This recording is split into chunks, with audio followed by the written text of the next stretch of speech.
Chapter 1671. Published at 7th of March 2023 3:25 and 11 seconds p.m. Chapter 1671. Wager if audio player doesn't work, press stop then play button again. The gaze of the spiritual race youth flashed, a shuddering sense of danger overwhelming him. It felt like a cataclysm was descending, but he couldn't see where it was coming from. However, when Lionel's two enormous balls of fire entered a certain range of him, the fluctuations of force made the spiritual's brows twitch. He released a roar, his hands pressing out as the green-gold force around him changed toward a much more resplendent gold. Vines of gold manifested from the countless arrows in the sky like fine filaments. They quickly wrapped around the floating arrows like a skeletal armor before shooting forward. Bang! Bang! Bang! The emulation spatial force Lionel had used to hide his twin pair of fireballs trembled like rippling waters. Although they didn't entirely collapse, the wild ripples made it look like reality itself was distorting, making their forms all too obvious to the naked eye. Even the likes of Lionel couldn't account for the speedy changes fast enough to continue to hide them beneath the illusion. But they had already approached close enough. Lionel hadn't tried very hard to hide their approach in the place. Lionel's fingers moved and the shell of emulation spatial force collapsed and the fireballs within exploded, a huge torrent of flames surging forward, enveloping the spiritual youth from all sides. The heat was blistering. The air crackled and popped, the last dregs of moisture seemingly being suffocated toward a bitter end. The spiritual race youth clapped his hands, the vibrant golden threads taking form again and forming an enormous cocoon. Flickers of fury danced in his gaze as he enveloped both himself and his precious tree, treating Lionel like the worst enemy of his life. With a stomp of his feet, green force manifested out from the ground and shredded the picturesque white scene to pieces. In one moment it was a land of white, and in the next, it became like a forest of death, vines that wanted nothing more than to squeeze the life out of Lionel converging from all sides. Lionel's gaze flickered. He had realized by now that the spiritual youth's force was actually a combination of wood force and metal force. The former carried characteristics of life and water, while the latter also carried characteristics of life, but its secondary characteristic was quite defensive and powerful. It wasn't accurate to call it wood force.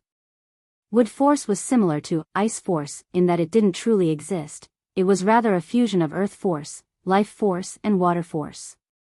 But that was what made the young man's force so shocking.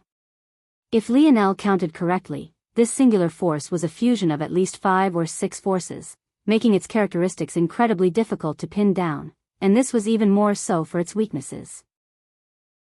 At the same time, the spiritual race youth seemed to be capable of amplifying and retracting these characteristics one by one, at his own wishes. When he faced Lionel fire force, he amplified the water force characteristics of his wood force.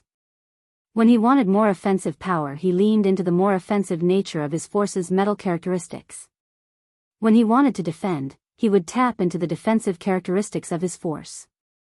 He switched between them so unimaginably smoothly that there wasn't the slightest hint of delay between them, and Lionel couldn't even seem to find an opening. Lionel was completely fascinated. Was this a version of force manipulation? Was it, precisely, force manipulation? Or could it be considered to be one of the many steps along the journey of improving one's force manipulation? Bang! Bang! Bang! Bang! The battle raged on. Half an hour. 1 hour. 2. By this point, the number of individuals who had heard of what was going on were too numerous. Many rushed over to see exactly what was happening, only to be shocked by the fact that the rumors truly weren't exaggerated. There really was a human among them who was fighting a spiritual in head-to-head combat. At that moment, Aina calmly exited the void tower. She looked up toward the image everyone was so enraptured by with a light smile on her face. Maybe only she could tell that Lionel wasn't really trying to win this battle.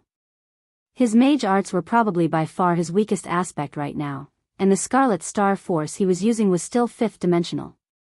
But seeing how shocked and awed everyone was, a hint of pride flickered with the depths of her golden irises before she blushed toward her own reaction. She had almost forgotten that she was in public for a moment. Aina turned her head away and her brows rose when her gaze landed on Simona. She remembered this beauty quite well. The two of them had fought during the selection and she had lost to Aina by a few moves. Right now, Aina could see the battle intent radiating from Simona's eyes and she matched it with a smile of her own. She had just remembered that Lionel was quite behind in terms of recruiting right now and she had promised to bring Simona over to their side. "Do you want to fight?" Aina asked with a sweet smile that seemed to pull the attention of everyone even given the current circumstances. Simona's gaze flickered, her radiant purple irises growing a shade brighter under Aina's clear provocation. "We can fight, I don't mind. But isn't it only fun to fight if there are stakes?" Simona's brows furrowed. By this point, even more attention was taken away from Lionel. Was the last member of the Cataclysm generation to return about to challenge the current seats already? "What do you want?" "It's nothing too important," Aina said with a smile. "If you lose, you just have to help Lionel with the air wars." "How about it?" Simona's eyes jumped. A member of the Constellation families aiding a Morales in their air wars? Especially one of her standing? Such a thing would be quite unprecedented and there was even a tacit taboo against it. Chapter 1672. Published at 7th of March 2023 3:25 and 8 seconds p.m. Chapter 1672. Remembered if audio player doesn't work, press stop then play button again bang. Aina flipped a palm and brought out her battle axe, allowing it to crash heavily to the ground. She stood valiantly behind it, her long, cascading black hair dancing in the wind. They had just witnessed her clear the 50th floor. She should have been mentally fatigued even if she wasn't physically so. And yet, she seemed all too eager to battle once more. No, battle might very well not be the right word, she looked like she was eager to crush everything in her path. Many watching couldn't help but feel their hearts flutter. Aina was truly too beautiful, the kind of beauty that could only be matched by the likes of Simona and the other beauties on the queen rankings. If it wasn't for the fact that Aina had vanished for over 2 decades, there was no doubt in their minds that she would have been one of the top queens if not the top queen by now. Several gulps rang out in the crowd, their hearts beating wildly. Aina's beauty wasn't a complete unknown, some had heard of her in the past. But whatever lust they had had could only be controlled due to Lionel's background. The fact that Aina and him were so close likely meant that she was an already acknowledged daughter-in-law of the Morales family. Due to this halo, there were certain things that males most definitely could not do and only women could get away with. For example, Triana's cruelty. There were certain tacit understandings that had been accepted through the ages. Bottom lines like death, castration and rape were not allowed. Things that could harm the prestige or foundation of powerful families of the human domain were not allowed. So for a beauty like Aina, they could only watch from afar, their hearts thrumming from within their chests. Simona's frown deepened. She did want to fight Aina, and her impression of Lionel wasn't bad since he had indeed saved her back then, but this Aina clearly didn't understand the underlying rules the nobles of the human domain played by. "I cannot accept this kind of bet," Simona finally responded, her voice tinged with the usual hints of ice. "Oh? Is that so? Unfortunate." Aina seemed to be bored after hearing this response. With a flip of her palm, her battle axe vanished and she turned her attention back to Lionel. By this point, both Lionel and the spiritual race youth were covered in wounds. Lionel's defenses were weak to precisely what the spiritual race youth was the most powerful in, force, so it was no wonder he was in such a sorry state. The ground beneath Lionel was suddenly split open and a vicious vine tunnel upward, piercing through his bottom jaw and up and out of his skull. At that moment, Lionel's gaze flickered. In a real battle, he could use the moment his enemy thought he had died to launch a vicious counterattack. He could then use instant recovery. But at the moment, he had no choice but to allow himself to fade away. "Fair play, I lose this time," Lionel shook his head inwardly. Lionel could only sigh. Even while wasting half of his strength protecting his precious tree, Lionel had still lost. Of course, it could be said that Lionel had held back at least half if not more of his strength as well by only competing in force manipulation, but Lionel was still disappointed. However, it wasn't all bad. From beginning to end, Lionel had focused the entirety of his ability index on analyzing and teasing apart the intricacies of how the spiritual used his force. Once he consolidated his findings after another trip to the Void Library, his strength should take another massive leap forward. Lionel's head cleared and he stepped out from the Void Tower, only to find hundreds of gazes locked onto him. Lionel had never been a shy person, so he only smiled lightly, his cheery grin making those in the surroundings feel like a spring breeze had just passed by. You lost. Ana's voice snapped Lionel out of his glorious moment, causing him to cough. That spiritual was a tough nut, Lionel said in his defense. I climbed higher than you, Ana said with a beaming smile. Is this your way of telling me you're stronger? Ana nodded seriously. Okay, Lionel laughed. You can be stronger, but I'll still beat you 10 times out of 10. Shameless boasting. Ana rolled her eyes. It's shameless to speak the truth now. How lamentable. Ana shook her head and laughed. She could tell that Lionel had been serious the first time he said it, and he was also serious this time. But she was still serious in her own response too. She didn't think she would lose. Oh. Look at that defiant look in your eyes. It seems that I didn't teach you enough of a lesson last time. Lionel's grin turned lewd, causing Ana's face to suddenly blush red. What are you saying? She whispered harshly. Be louder, why don't you? Louder? Is this Lou? Lionel received an elbow to the gut, sapping his body of all its air, before he could make it halfway through his shout. He could only cough through the pain while keeling over. Those watching this scene suddenly felt the need to punch something. It's fine to flirt, we get it, you're in, but do you have to do it here? Anyone have a lightning force crystal? I suddenly want to take a bath. Lionel and Ana laughed between the two of them as though no one was there. They didn't seem to sense the gazes of battle intent in the slightest. It's unfortunate, she said she couldn't accept the bet. We'll have to find others, Ana said. Oh. Her. I suddenly remembered something. Lionel flipped his palm over, causing a snow globe to appear. Within it, a little purple puppy floated. When Simona saw this scene, her body shivered uncontrollably from head to toe, her eyes reddening. Chapter 1673. Published at 7th of March 2023 3:25 and 7 seconds p.m. Chapter 1673. 2 options if audio player doesn't work. Press stop then play button again. This purple puppy was none other than Simona's companion from all those years ago. All this time, Lionel had kept it in a snow globe because he hadn't had a chance to give it back to her. Back then, Lionel and Ana had found it in the Rapak's nest, but not wanting to deal with a beast they weren't familiar with in battle, chose to put it away instead. By the time they met Simona again, they were already in the core region of the Rapak's nest and things were too hectic for Lionel to care about such things, especially considering the appearance of the three-finger cult had left him completely infuriated. Then, when they exited the Rapak's nest, Lionel was heavily injured and once again had other things to worry about. Not long after returning, not only had Simona and the others of the Cataclysm generation disappeared, but Lionel was then thrust into the Void Tower where the shocking event that sealed his segmented cube away and brought forward the date of his spear domain tribulation would occur. With all of those things happening, Lionel couldn't possibly think to care about a little puppy he had no relation with. But when he saw the tears in Simona's eyes, he felt quite bad. If he had tried a bit harder, it wouldn't have been a problem to get the little one back to her, but the honest truth was that he hadn't tried very hard at all. To him, it was a meaningless thing, but to Simona, she thought that she had lost her best friend for over 20 years. Her relationship with the little purple puppy was no less than Lionel's own relationship with little Blackstar. Lionel walked forward with Ana and released the little puppy from the snow globe. The little guy looked around in confusion, but when it saw Simona, it yipped with happiness, diving into her arms completely oblivious to how long had passed.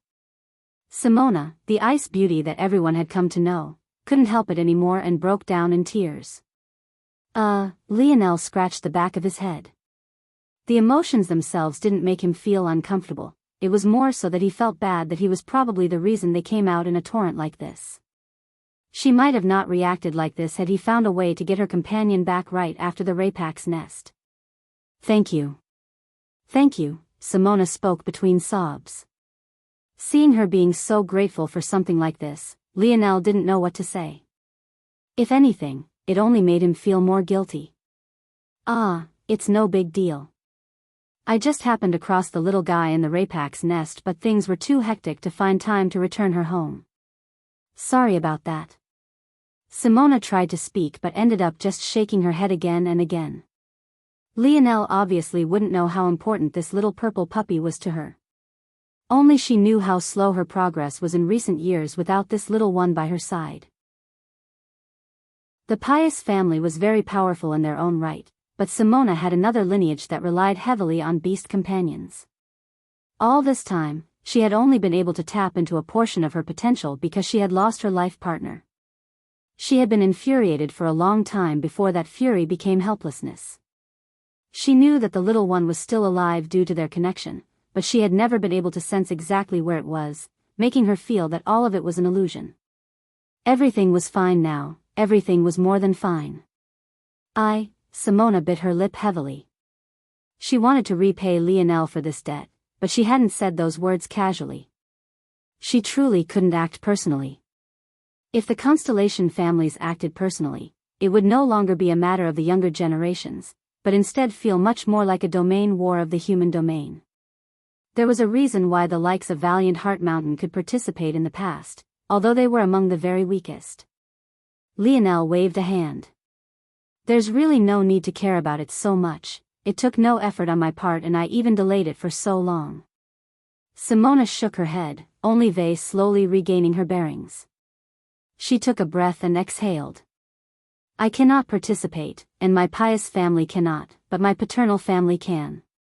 I will gather their support for you. Lionel blinked, but didn't think too much of it initially. He didn't know much about Simona's much more famous maternal family, let alone her clearly less famous paternal family. So it was hard for him to gauge what this meant. But at the same time, he didn't have much support to begin with. His greatest reliance was probably the Oryx and the Umbra family. He probably couldn't even rely on Earth too much anymore because from what he had heard, it had become a behemoth in his absence. If the Constellation families couldn't participate because of how strong they were, this would be doubly true of Earth, especially considering the somewhat politically charged state it was in. After all, Earth was the central reason why the other domains were turning their eyes toward the human domain. Knowing this, Lionel would take whatever help he could get so long as this help was willing to listen to him and be of use to him. What good was help that was arrogant and uppity? They would be a net negative to his situation instead of a help. However, although Lionel's and Aina's expressions were a bit blank before they smiled, Valor's gaze along with many others flashed with a fierce light. If one had to rank which families would have the largest impact on the air wars, there would be many that could be placed within a tier of their own in terms of usefulness. These were families a step beneath the likes of the Constellation Alliances, the Morales and Suyard, but had strength of their own that could still be considered strong, or they had special abilities and resources that were of great help. These could be special abilities like weapon forging, force pill concocting or beast taming. This was truly a nice pie that had fallen into Lionel's lap from above. That family was quite known for their stubbornness and they liked to stay out of worldly affairs, preferring to worship their god and be one with nature. But if it was Simona speaking on behalf of them, Valor already knew that things might very well change this time around. Lionel smiled.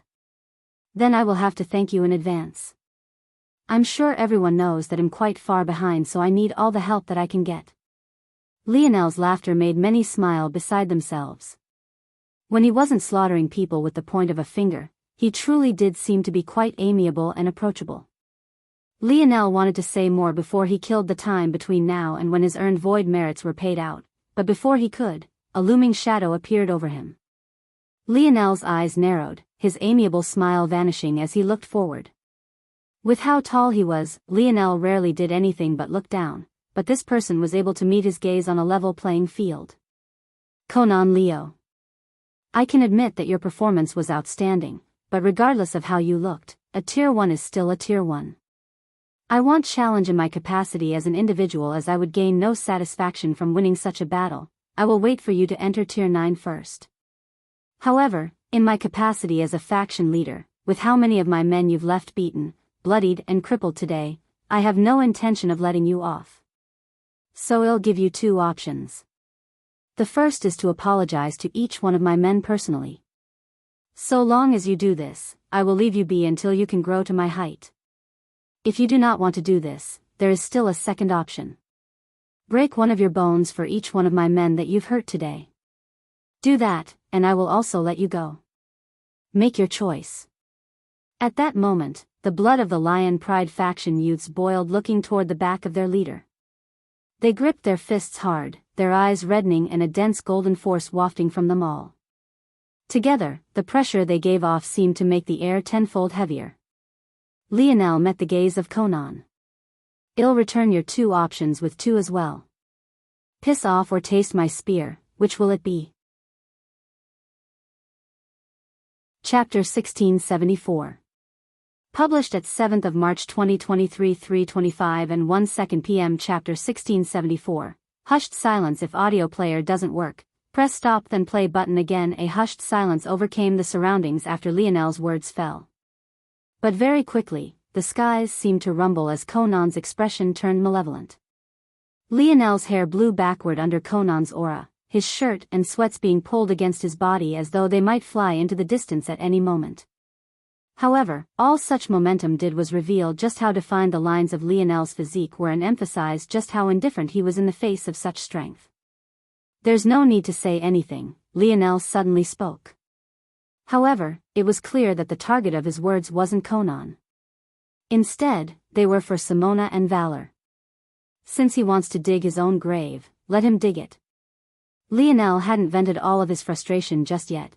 He didn't want to let anyone interfere.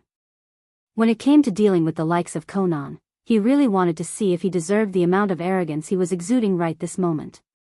In the human domain, Lionel didn't fear anyone beneath the seventh dimension. Bang! The ground between the two of them cracked and shattered, and yet when it seemed that the earth beneath Lionel's feet would throw him off balance, it was as though the cobweb-like patterns had run into a wall. The ground around Lionel lifted off from the ground but couldn't approach him in the slightest. Conan's gaze flashed with a murderous glint. As for Lionel, a cold smile flickered in his own.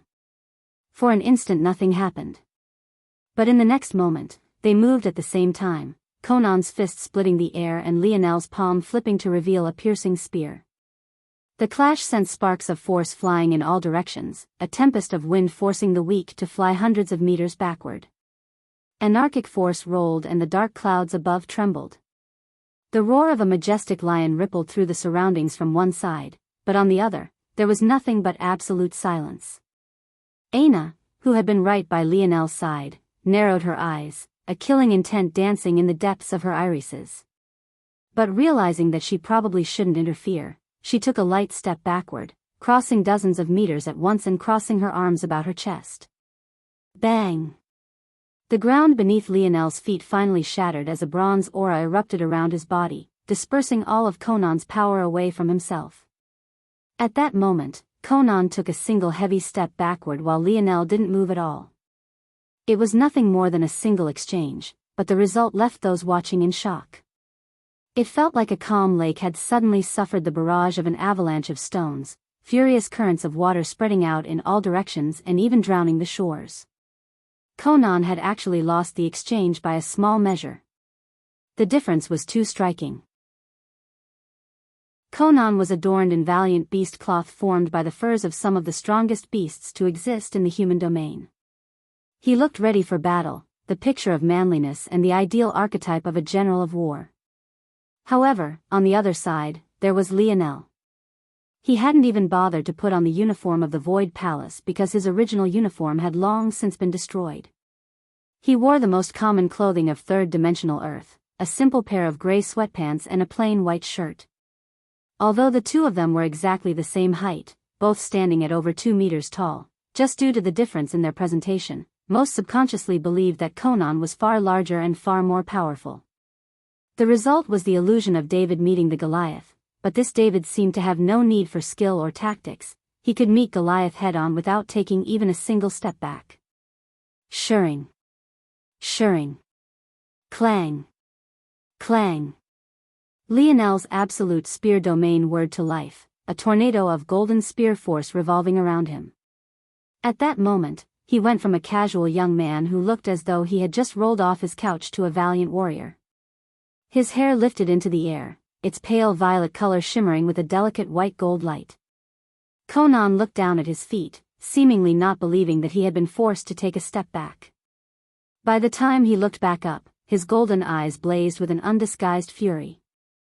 He slammed his fists together, his rage rising like a tsunami. The roar of a lion echoed once more, but Conan's lips were sealed tight.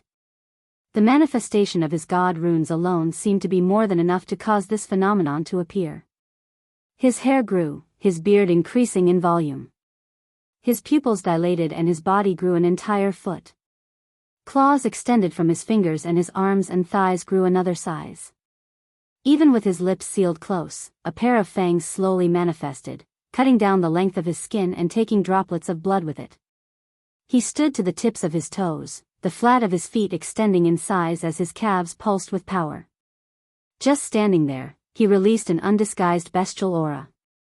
Conan, a man who was known for his talkativeness, suddenly became deathly quiet until he growled. Bang! Conan appeared before Lionel in the blink of an eye, but the latter had already raised his spear. The exchange was short and lasted no more than a split moment before they vanished and clashed once again. The two were so fast that it wasn't until their fourth clash that the sounds began to reverberate and the violent ripples of wind reached the others. Bang! Bang! Bang! Lionel's spear drew lines that split the skies. Conan's fists caused everything in its path to disintegrate into dust. It even looked as though anarchic force dodged out of his way, forming a path for the sole purpose of allowing him to collide with Lionel. Shockwaves spread out in all directions. The wind rolled like waves and the clash caused the vicinity to tremble. They seemed evenly matched. However, bang! Conan suffered a foot to the chest, his body flying out like a meteor from the air and crashing into the ground below, digging out a trench that extended for dozens of meters. Chapter 1675. Published at 7th of March 2023 3:25 p.m. Chapter 1675. Stubborn. If audio player doesn't work, press stop then play button again. Lionel fell heavily from the ground. Although it sometimes looked as though the two were flying, the reality was that their leg strength was just so strong that they could clash as much in midair as they did on the ground. Landing with a bang, Lionel casually swept his spear out. He didn't even look like he had shed even a single bead of sweat, his clothing just as immaculate as it had been before and his cold smile and his eyes not fading in the slightest. If this is all you have, why did you bother to stand before me? Did you think that 20 years was really enough for the likes of you to catch up to me? Lionel's words caused the hearts of those in the surroundings to tremble. He was 8 tiers beneath Conan. He had lost 20 years of effort due to the time dilation. Conan had all the advantages on his side. And yet, none of it seemed to matter in the slightest. In the distance, Conan slowly rose to his feet. Despite the solid nature of Lionel's kick, he didn't seem injured in the slightest, and that was because he wasn't. Lionel's kick had done nothing more than humiliate him, and yet it stung more than even if a hole had been ripped through his chest. Standing to his full height, Conan's eyes locked onto Lionel, who was slowly walking toward him. All right. If that's what you want, let's do it. The sound of clanging armor resounded and golden force solidified all around Conan. Piece by piece, they connected to one another, forming a radiant armor that alternated between bestial furs and metal. Conan's arms flared outward as his gaze became even more dull. At that moment, the hairs on the back of Lionel's neck rose to attention. It didn't feel like he was being looked at by a human any longer. It was as though the Conan he knew had vanished, only to be replaced by an apex predator. Conan vanished, appearing before Lionel with a fist that could collapse mountains. The golden force around his knuckles took the shape of a roaring lion, the imprint shattering the ground it glided above as it appeared before Lionel's face. Lionel's eyes narrowed, raising his spear. Bang! Lionel's arms jolted before he dispersed the force behind the blow, and yet he was still forced to take 3 steps backward.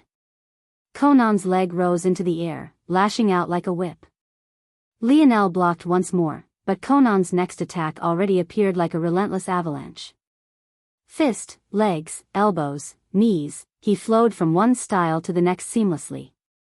He didn't seem like he cared about what parts of his body he used, even once using his forehead to meet the tip of Lionel's spear without the slightest fluctuation in his eyes. Lionel found that predicting his next movement was almost impossible precisely because there was nothing to predict. This style, Lionel retreated again and again, his expression cold. The defense of his spear was airtight. His previous lack of skill was nowhere to be seen. He looked like a refined expert, even facing an enemy with a relentless, tireless assault. He didn't seem to be suffering too quickly. Lionel's spear spun in his hands. Swift. In that moment, the skies seemed to be filled with the shadows of Lionel's spear, his movements so fast that it was almost impossible to track with the naked eye. He seemed to embody more than just the world resonated, fusing with his movements to bolster his speed further, a melody that caused the heart to race, replaying in the ears of all those that laid eyes on him. Bang! Bang! Bang! Bang! Lionel's movements became even faster, sometimes switching out swift for forceful, and sometimes forceful for subtle. The elegance of his spear technique touched upon a new level, one that made Valor and the other spearmen in the crowd watch on with heavy breaths. They could feel their spears trembling within their rings, wanting to make their ways out if for nothing other than to experience the beauty for themselves. 2 clashing shadows of gold danced around the void palace, each entering a state of absolute oneness with their martial arts. However, even with this being so, there was no doubt to those that could see what was happening clearly that Lionel was in a tier all to his own. Bang! Bang! Bang! Bang! Lionel's spear pierced forward, his wrist flexing with such force that the tip of his golden spear trembled fiercely, causing one attack to suddenly become 3. Conan's fist had already flown forward and it was much too late for it to change trajectories, so instead, he fluidly flowed from a fist attack into an elbow strike, using the larger area of his forearm to block Lionel's maneuver. However, in response to that, Lionel flowed into a new stance as well, his pierce becoming a sweep upward that perfectly chained into the butt of his spear, colliding against Conan's liver. Conan's valiant armor trembled, a violent surge of force traveling through. An odd resonating feeling caused his entire body to tremble, his stoic expression giving way to a warped visage. He coughed out a mouthful of blood, half of his body trembling. Conan swiped out a claw at Lionel's head with one hand, using the other to protect his side from a second attack. However, Lionel had simply used the momentum of his first strike to spin his spear in the counter direction, swatting Conan's claw toward the sky and striking out with a palm toward his chest. Bang! Lionel's palm caused Conan to throw up another mouthful of blood as he flew backward. Once again, he had lost. Conan roared into the skies, the fury and unwillingness in his tone clear for all to hear. At that moment, a wild surge of universal force descended from the skies, causing Lionel's eyes to narrow. Natural light realm. Lionel analyzed. He shook his head. How stubborn. Would he prefer to be beaten an inch within his life? Lionel fell to the ground, holding out his spear toward Conan as his aura rose. He exhaled, a white gold force surging around him. His hair became a spirit-like white, 3 enormous illusory tails spreading out to his back as his sideburns grew. Lionel took a step forward and vanished, his speed more than 10 times faster than before. Bang! Conan rebounded against the ground like a bouncing ball. Chapter 1676. Published at 7th of March 2023, 3:24 and 58 seconds p.m. Chapter 1676. Where to? If audio player doesn't work, press stop then play button again. Lionel was so fast that he pinged Conan around like a ping-pong ball, his speed crossing realms of reason. He appeared anywhere within his starry light domain he pleased in less than the blink of an eye. Every time he appeared in the path of Conan's trajectory, he would send another solid spear strike forward. If not for the robustness of Conan's armor and radiant force, he would have found himself full of holes. However, even though this hadn't happened, cracks began to appear all across his body. Conan found his head rattling around in his skull so much that he couldn't even gather up his universal force properly. Before Lionel's speed, he was absolutely helpless. A hushed silence fell over the surroundings. This was a member of the Cataclysm generation, a man that they could only look up to, and yet he was being treated like a toy. Lionel didn't even seem to have been putting in that much effort. Every time Conan brought out more strength, he would counter it with even more.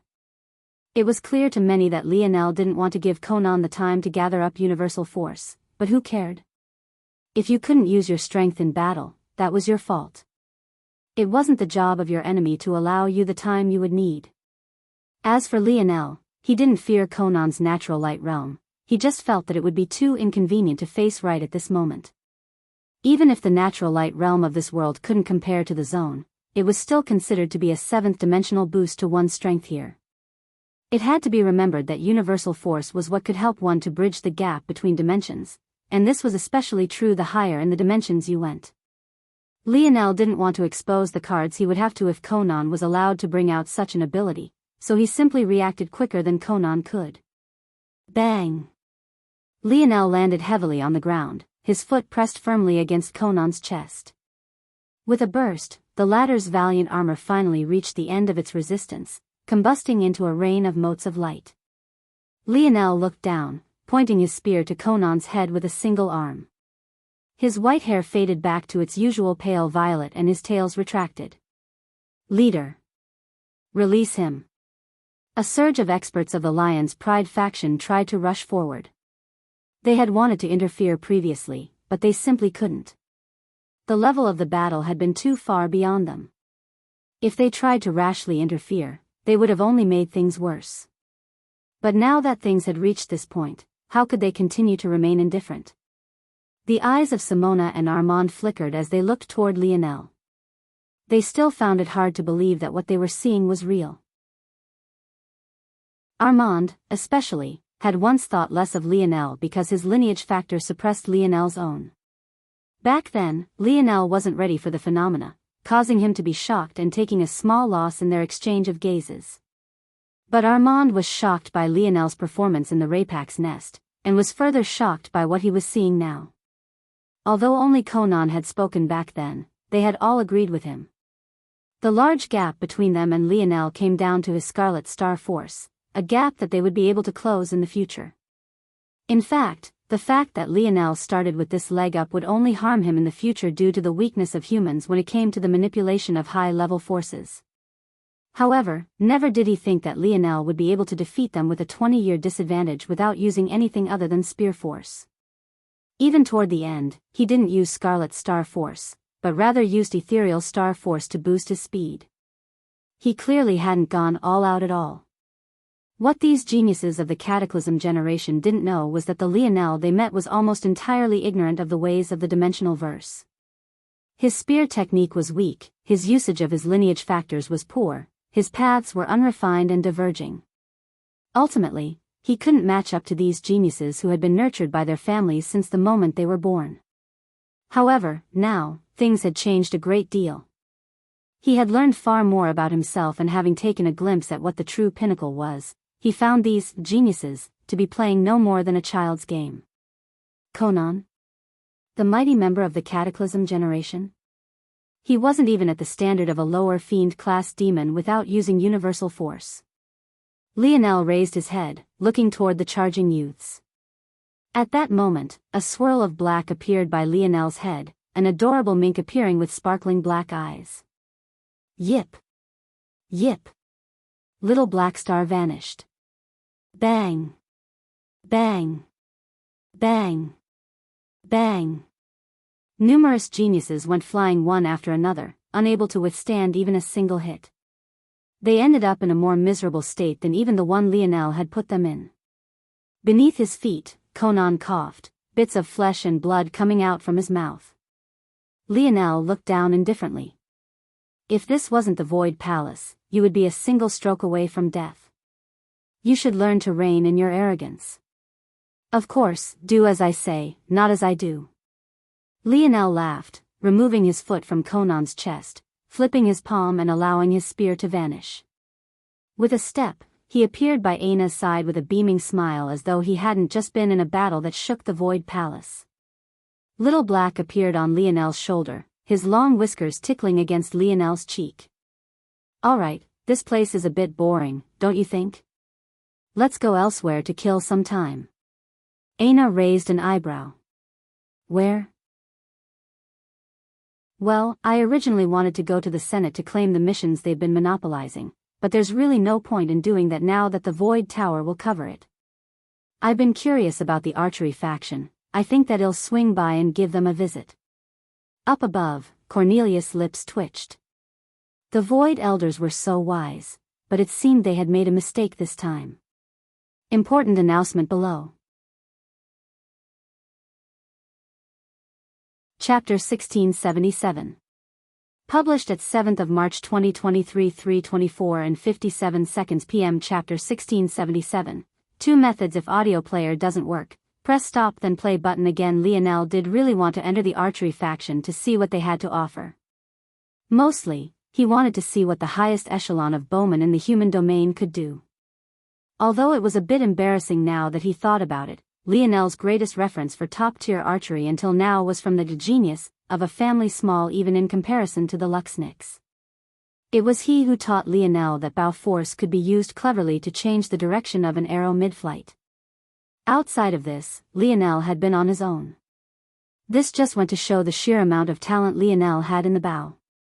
Even seemingly without much effort, Lionel had been able to form enlightened bow force. In fact, now, after applying his grandfather's path of the spear to his bow as well, the current level of his bow force was on a level most couldn't fathom. At this point it was hard to tell if Ryu would gain anything from the archery faction, but he still wanted to see for himself. Still, there was a big hurdle he faced. He had been able to enter the spear faction for just a one-time payment. Apparently this had spread since he was still in debt.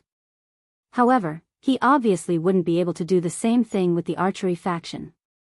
In the end, he had to do something that most would rather die than do: exchange void merits for void points. Although such an exchange existed, hardly anyone ever used it due to how difficult it was to gather void merits. However, Lionel couldn't be bothered to care very much, and though he was using Aina's void merits to accomplish it, she didn't seem to care very much either.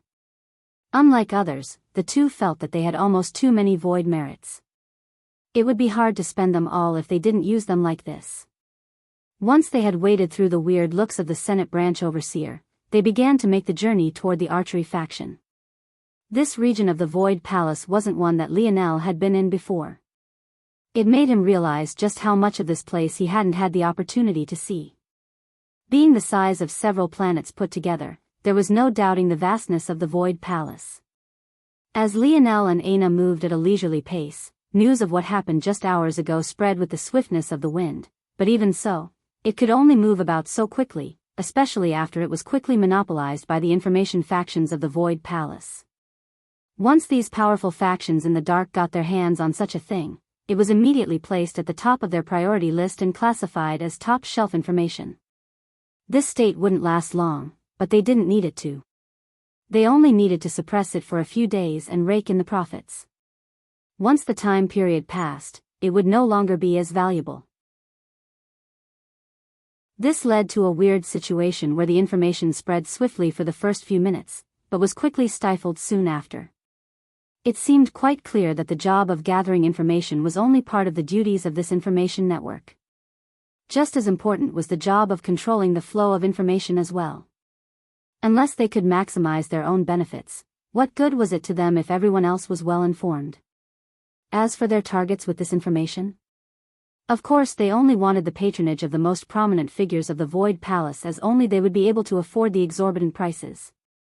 The untouchable ranks of the sector-ranked disciples, the rest of the Cataclysm generation, the Morales family heirs, and, of course, the two lofty existences that seemed to stand alone within the Cataclysm generation, the sword deity, Amory Suyard. The Bao deity, Nazag Terius. Lionel and Aina finally made it to the archery faction. As expected, this region was no less beautiful than the spear faction had been. In fact, the archery faction seemed to be even better than Lionel remembered the spear faction to be.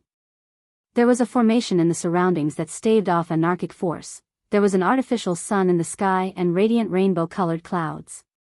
The surroundings were exceptionally peaceful and even the air tasted sweet to breathe in. Lionel and Aina didn't gather much attention upon entering as there were many individuals going about their business. The price for just one day of entry was incredibly steep. Almost no one had the time to waste the precious hours on people watching, and those that could afford to do such a thing wouldn't be interested in two Tier 1 youths like Lionel and Aina. With a quick scan, Lionel saw many familiar buildings. There were training facilities, challenge facilities, resting rooms, and, what he was most interested in, technique centers. Lionel had been planning on just making a beeline for these technique centers, however his attention was caught by something else before he could. He came to a pause, causing Aina to look toward his side profile with a questioning glint in her eye. So you can do that too? Lionel's gaze locked onto a building in the distance. It was in the shape of a pagoda, and just looking at it from the outside, it was difficult to tell how many floors it had.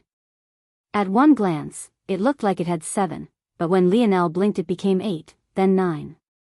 It seemed to fluctuate from having as little as 3 floors to as many as 12 without rhyme or reason.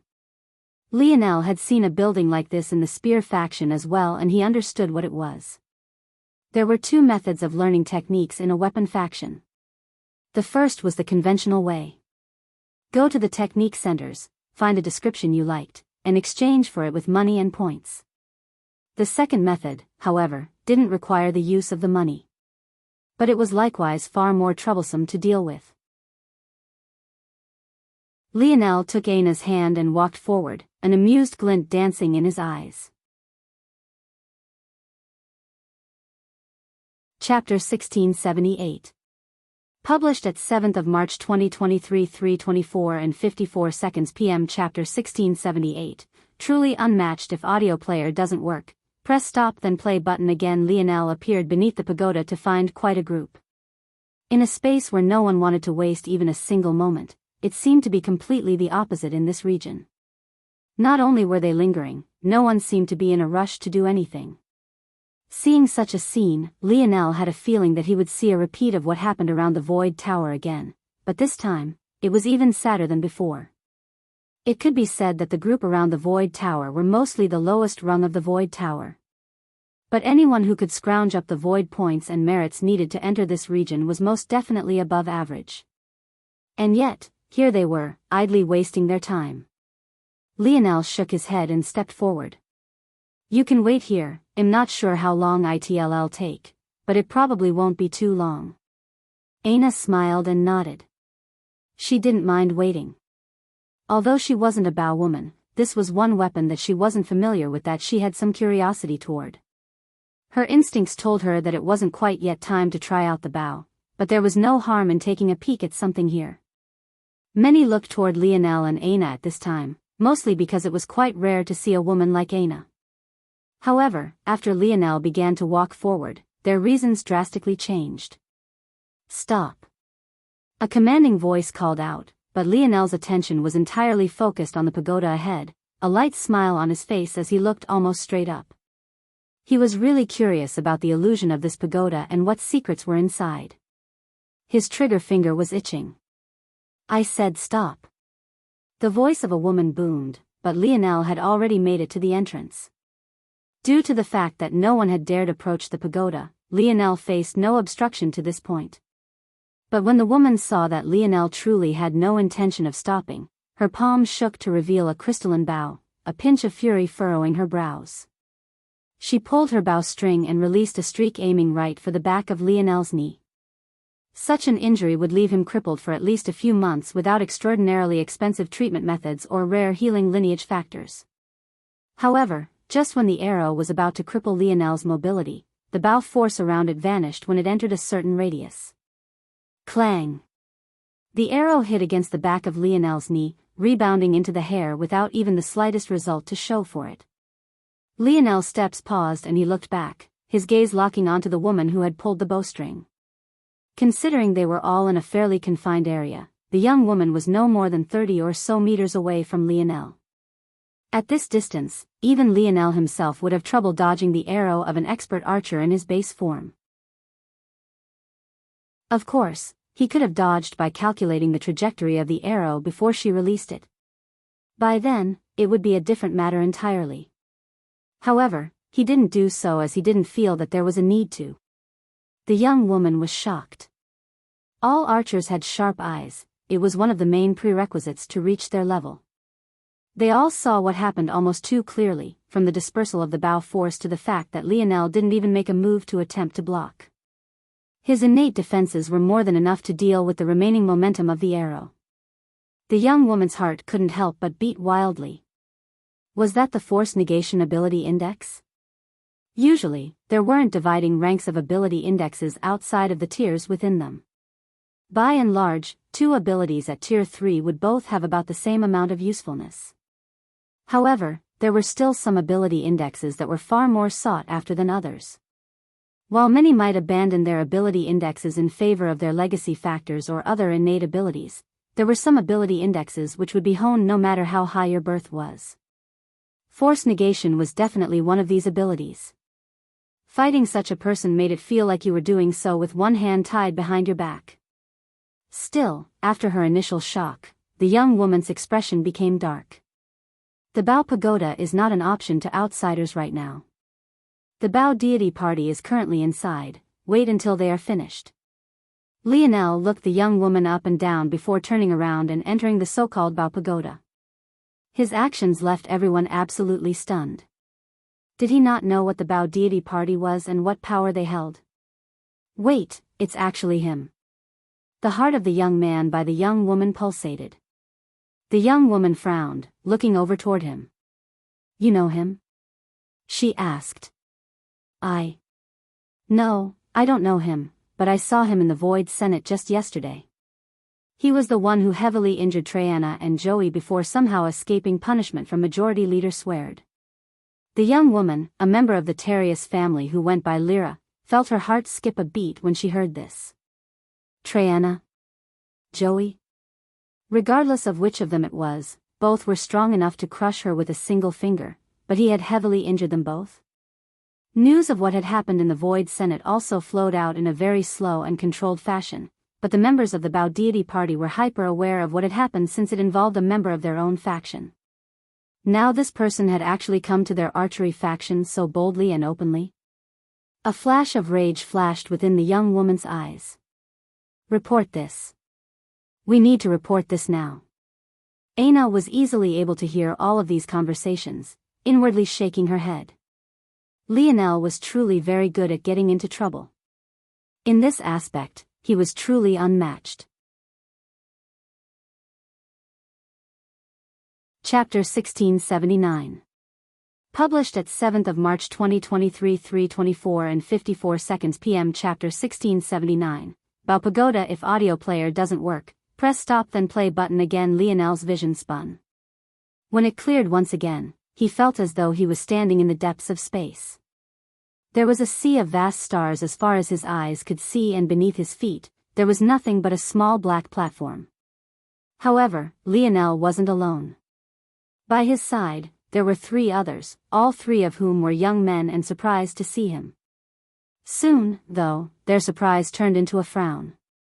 They didn't recognize Lionel, so they also couldn't understand how this person could possibly be bold enough to ignore the restrictions of the Bao deity party. They hadn't even bothered to leave anyone stationed outside because this had already become the norm for long enough. Who are you? One of them asked this with a deep frown. It was impossible to directly attack anyone while in the Bao Pagoda, so words was all they could use until the event began. Lionel swept gaze over these people and smiled. Lionel Morales. The brows of the 3 young men jumped. Morales? That was a last name anyone who was anyone in the human domain would know. However, soon, they calmed. The Morales family had many members in the Void Palace, the number was great.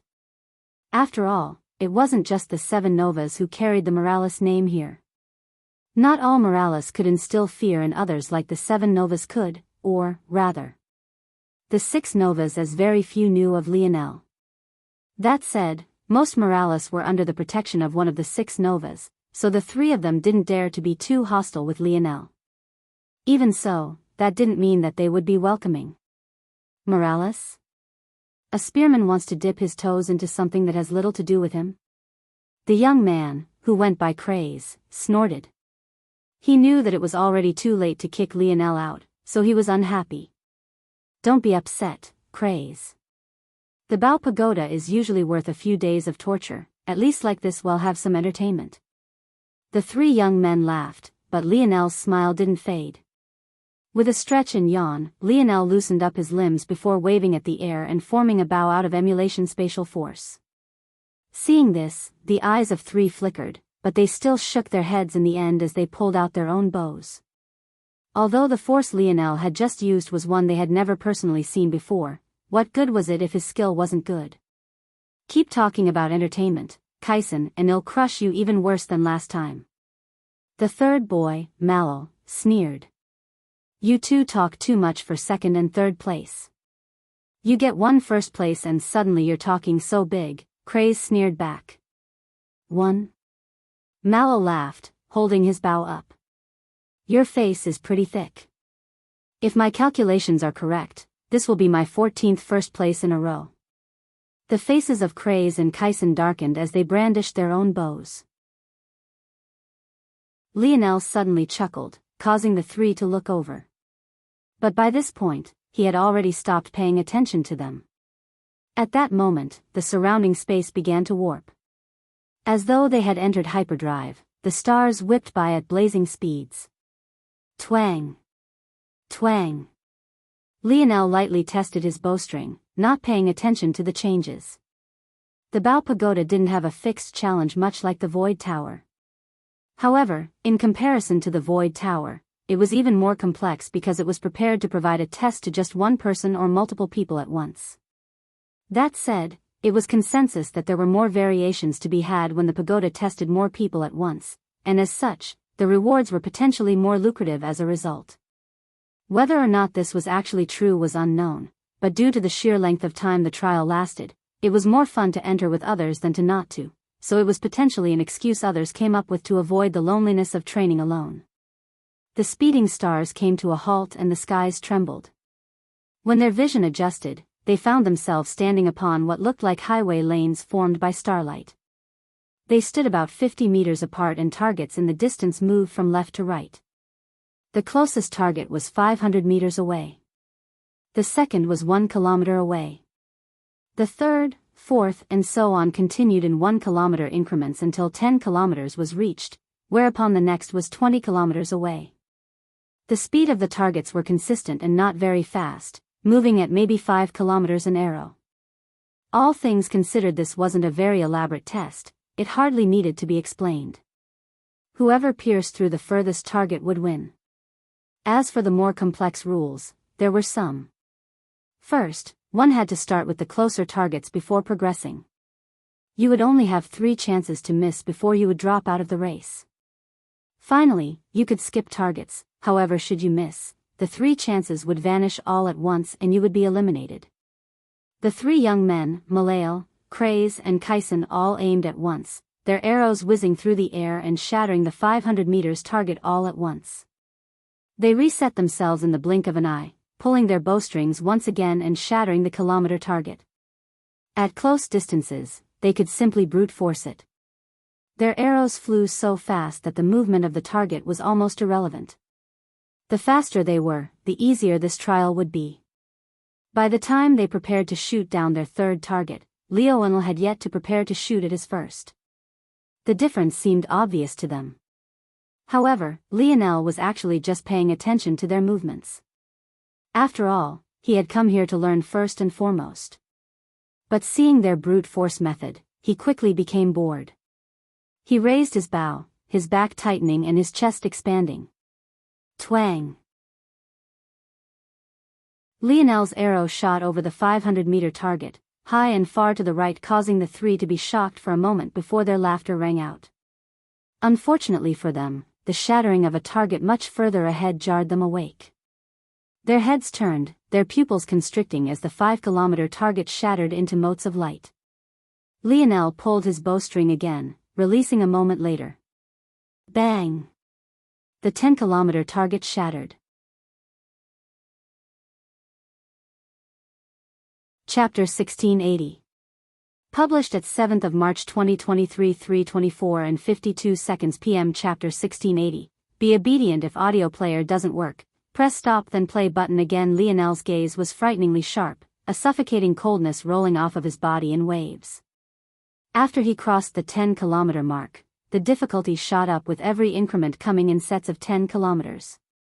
The truth was that when one was on a planet, assuming a flat surface, 10 kilometers was already far enough for a target to disappear over the curvature of a normally sized planet. As such, even if you could aim further, it was useless unless you had methods to stand in the air. Obviously, this trial wasn't set on a planet's surface, and neither did the Void Palace have the curvature of a planet either. However, even so, the Void Palace had other limitations such as anarchic force that didn't allow targeting from so far away. This was all to say that even the expert archers of the Void Palace didn't have practice aiming at targets that were so far away, even if it was a still target, let alone a target that was moving at 5 kilometers an hour. Seeing Lionel skip right to 5 kilometers, and then immediately to 10 kilometers, left Mallow, Kraz and Kyson absolutely tongue-tied. Usually in this trial, making it to the 5-kilometer mark was already an excellent result, but he actually directly skipped over it. And it didn't even look like he was finished. Lionel adjusted the arc of his bow, moving from a straight line and raising it into the air. With a twang, he released another arrow, allowing it to beautifully arc through the air. Bang! The 20-kilometer target shattered. Lionel's gaze blazed. At that moment, the bowstring of his bow construct became thicker as he pulled it back once again and raised his bow even higher. A gorgeous arc flew through the air once again, shattering the 30-kilometer target. Without fail, Lionel's arrow passed through the center of the target. At such a distance, the 3 archers by his side couldn't even see the targets clearly, but the sound was undeniable and the motes of light were blinding. Lionel strengthened his bowstring again, his forearm and back rippling as he pulled back and struck again, and then again. The 50-kilometer target shattered. Lionel's eyes narrowed. There was number 60-kilometer target. Up ahead, an extra 50 kilometers further, a 100-kilometer target lay. Even with Lionel's vision amplified by his starry-tailed fox lineage factor, he still couldn't see it clearly. At that moment, Lionel's irises glowed with a blinding white-gold light. He could use his internal sight to cover the distance, but he didn't feel that it was necessary. His pupils dilated, a hint of a bestial aura rippling off of his body in a concentrated steam. His vision was instantly magnified, the blurry target in the distance suddenly felt as though it was right in front of him. Lionel squeezed his bow construct, crushing it into motes of light. With a flip of his palm, a shimmering bow appeared in his hands, causing the eyes of the 3 youths to open wide. White Lion Bow. It's you. Lionel didn't seem to hear them at all, his expression calm as he drew, inhaled, released, and exhaled. His movements were smooth and seemed to fuse into nature itself, the painting of a beautiful scenery causing the thoughts of the 3 young men to come to a grinding halt, albeit for just a moment. Bang! In the distance, a radiant pillar of light shot into the skies, causing the trials to ripple wildly in all directions. Lionel lowered his bow and cast a glance at it for a moment. He hadn't used the White Lion Bow in a very long time, but it felt heavier now than it had in the past, which was odd. The bow should have gotten much lighter, not heavier. Interesting. You don't like the path I've taken? Lionel chuckled. How stubborn. The White Lion Bow had acknowledged him the moment he touched it all those years ago, and now it seemed to be dissatisfied. But since it wasn't a true life-grade bow and was only quasi-life grade, it couldn't make any sweeping changes after already accepting him once. If it was truly a life-grade weapon, its dissatisfaction would probably mean that Lionel wouldn't be able to use it at all. Lionel found the phenomenon to be interesting. After all, compared to his past self, his skill was on a completely different level. Although he didn't form 7th dimensional Bao force, he could whenever he wanted.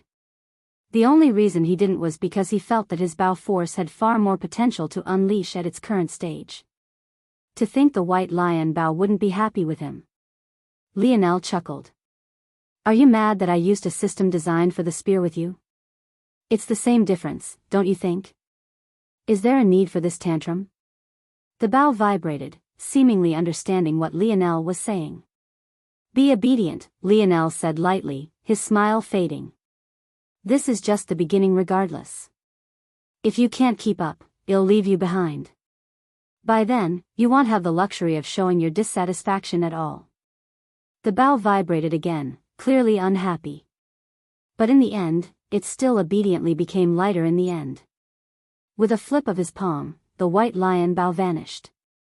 This wasn't the first time Lionel had felt the dissatisfaction of his weapon forces. Back then, when he first formed Enlightened Bao Force, his spear domain lineage factor had tried to stop it from happening before it failed. However, with the two clashing like this, it was inevitable the head butting would end in them being weaker than they could be. If one reason Lionel hadn't truly stepped onto sovereignty with either one was because of the oddity of his king's might lineage factor, then another reason was this. However, Lionel had no intention of giving up either one. So if they couldn't learn to be obedient the nice way, he would force them. At that moment, the pillar of light in the distance descended before Lionel, forming the image of a complex network of force arts. Chapter 1681. Published at 7th of March 2023 3:24 and 51 seconds p.m. Chapter 1681. Curiosity. If audio player doesn't work, press stop then play button again. Hearing Lionel speak to the White Lion Bao in such a way, an undisguised fury lit in the eyes of the three young men. Discarding the White Lion Bao? Forcing it to be obedient? What kind of ridiculously arrogant words were these? No, it was even worse than that. It was blasphemy of the highest order, and it only seemed to confirm the speculation about the dubious methods by which Lionel gained control over the White Lion Bao. Unfortunately for them, Lionel was still not listening to them, his mind entirely focused on the force art before him. At that moment, the force art surged forward, fusing with Lionel's eyes before he could properly react to what was going on.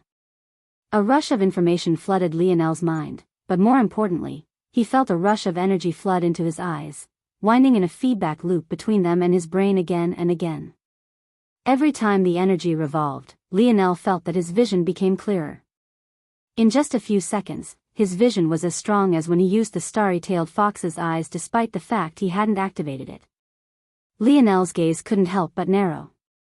Was this a reward of the Bao Pagoda? Wasn't it supposed to give out techniques? But just as Lionel thought this, the rush of information in his mind consolidated and formed a nameless technique. It worked by forming a force art in the irises with the use of Bao force. This force art would thus gather all the force in the surroundings and funnel it toward your eyes, making it possible to see further. Lionel raised an eyebrow. All things considered, to most people, this technique was hyper-useful. In fact, even to him, it could be considered so.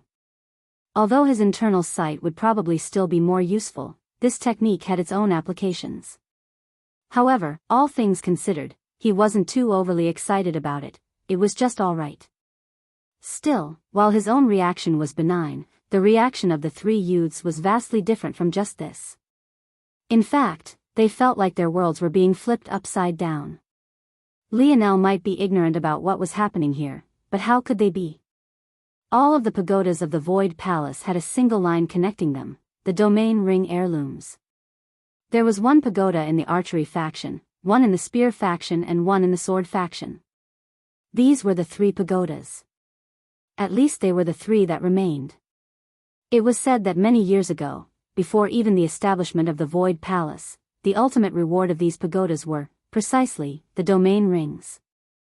Thanks to these pagodas, the spear domain, sword domain and Bao domain rings were all claimed by the human race. Unfortunately, also during an event many years ago, the Terrius family lost their Bao domain ring, severing the inheritance of the pagoda. This meant that while one could climb the pagodas and receive its rewards, its ultimate reward would forever elude you. This was the harsh reality. Without the Bao domain ring, it was simply impossible to gather the full inheritance. However, even with this being the case, the pieces of the inheritance were still greatly sought after. Only one person could ultimately have the Bao domain ring, after all. So for everyone else, cobbling together these pieces of the inheritance was the greatest boon that they could hope for. The troublesome part was that gaining these pieces was far too difficult to the point that it was impossible for those that didn't awaken the Bao domain lineage factor. But due to the loss of the Bao domain ring, the number of individuals who awakened this lineage factor in each subsequent generation was continuously lessening. And yet, today, someone who had the spear domain lineage factor had actually succeeded? How was that possible? The worst part was that Lionel didn't even seem to be showing any happiness at all. He looked completely unimpressed. If it wasn't for the fact they couldn't attack him personally, they would have stormed forward to strangle him to death with their own hands. Before they could say anything further, Lionel's platform surged forward, vanishing into the second floor.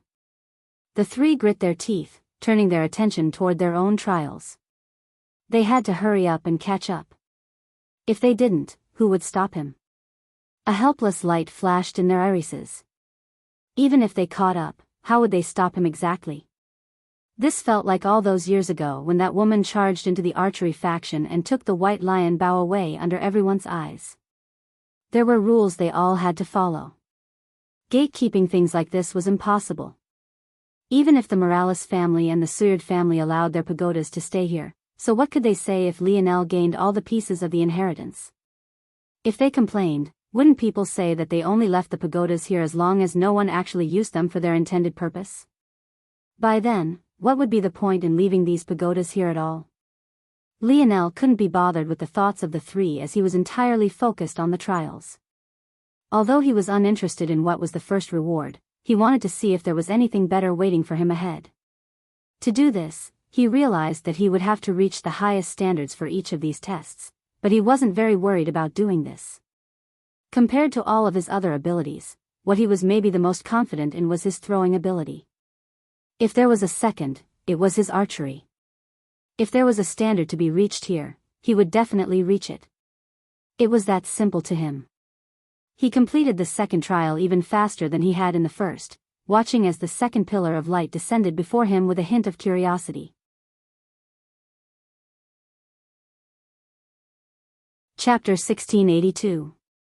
Published at 7th of March 2023 3:24 and 49 seconds p.m. Chapter 1682. 6. If audio player doesn't work, press stop then play button again. The force art actually rushed toward Lionel's eyes again. He could feel as the force ran from his eyes to his brain and back again. The process was the exact same as last time, but the results were different. The first time, Lionel felt that his vision became far sharper than it had in the past, and this time, this was somewhat what happened as well.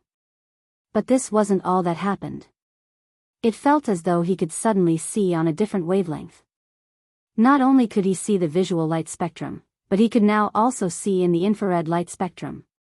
This was a step more useful to Lionel than just sharper vision would be, and there were even applications of it that would be far more useful than just internal sight would be. Still, it wasn't enough to be groundbreaking. However, the step up from the last reward made Lionel perk up. He really wanted to see just how far this would go. When he passed the third trial, he gained not just infrared vision, but something similar to X-ray vision. From what Lionel understood about light waves, X-ray vision, at least taken in the most literal sense, wouldn't work properly. X-ray waves were too rare in the world to be used like other waves of light could. This would mean that someone with X-ray vision would have to be both an X-ray wave emitter and receptor. Even if a higher dimensional individual wouldn't have to worry about the side effect of cancer, acting as both an emitter and receptor would make the ability useless. In practice, this would mean that Lionel would have to emit waves first and then rush to the other side of his enemy to see what came out of the other side. Even though he could theoretically do this if he relied on his starry light domain, it was simply too ridiculous to use in battle, especially since the best application of this vision would be to spot things he didn't know were there in the first place. How would he run to the other side of something he wasn't aware of the existence of? This was why Lionel was sure this so-called X-ray vision worked based on different principles. If he was correct, it likely relied on detecting and using higher forms of light force. Regardless of what principles it worked on, it was yet another step up. All three of the abilities worked together well, but what somewhat irked Lionel was that they didn't seem to be willing to fuse into a true whole. He felt that if this happened, there would be a qualitative change. Unfortunately, what Lionel was hoping for wouldn't happen precisely because of the fact the Bao domain ring no longer existed in the human domain. Without it, how could these abilities fuse into the true Bao domain lineage factor? Still, Lionel continued. Although he couldn't fuse these techniques, he could still somewhat force them to work in tandem using his control over his body.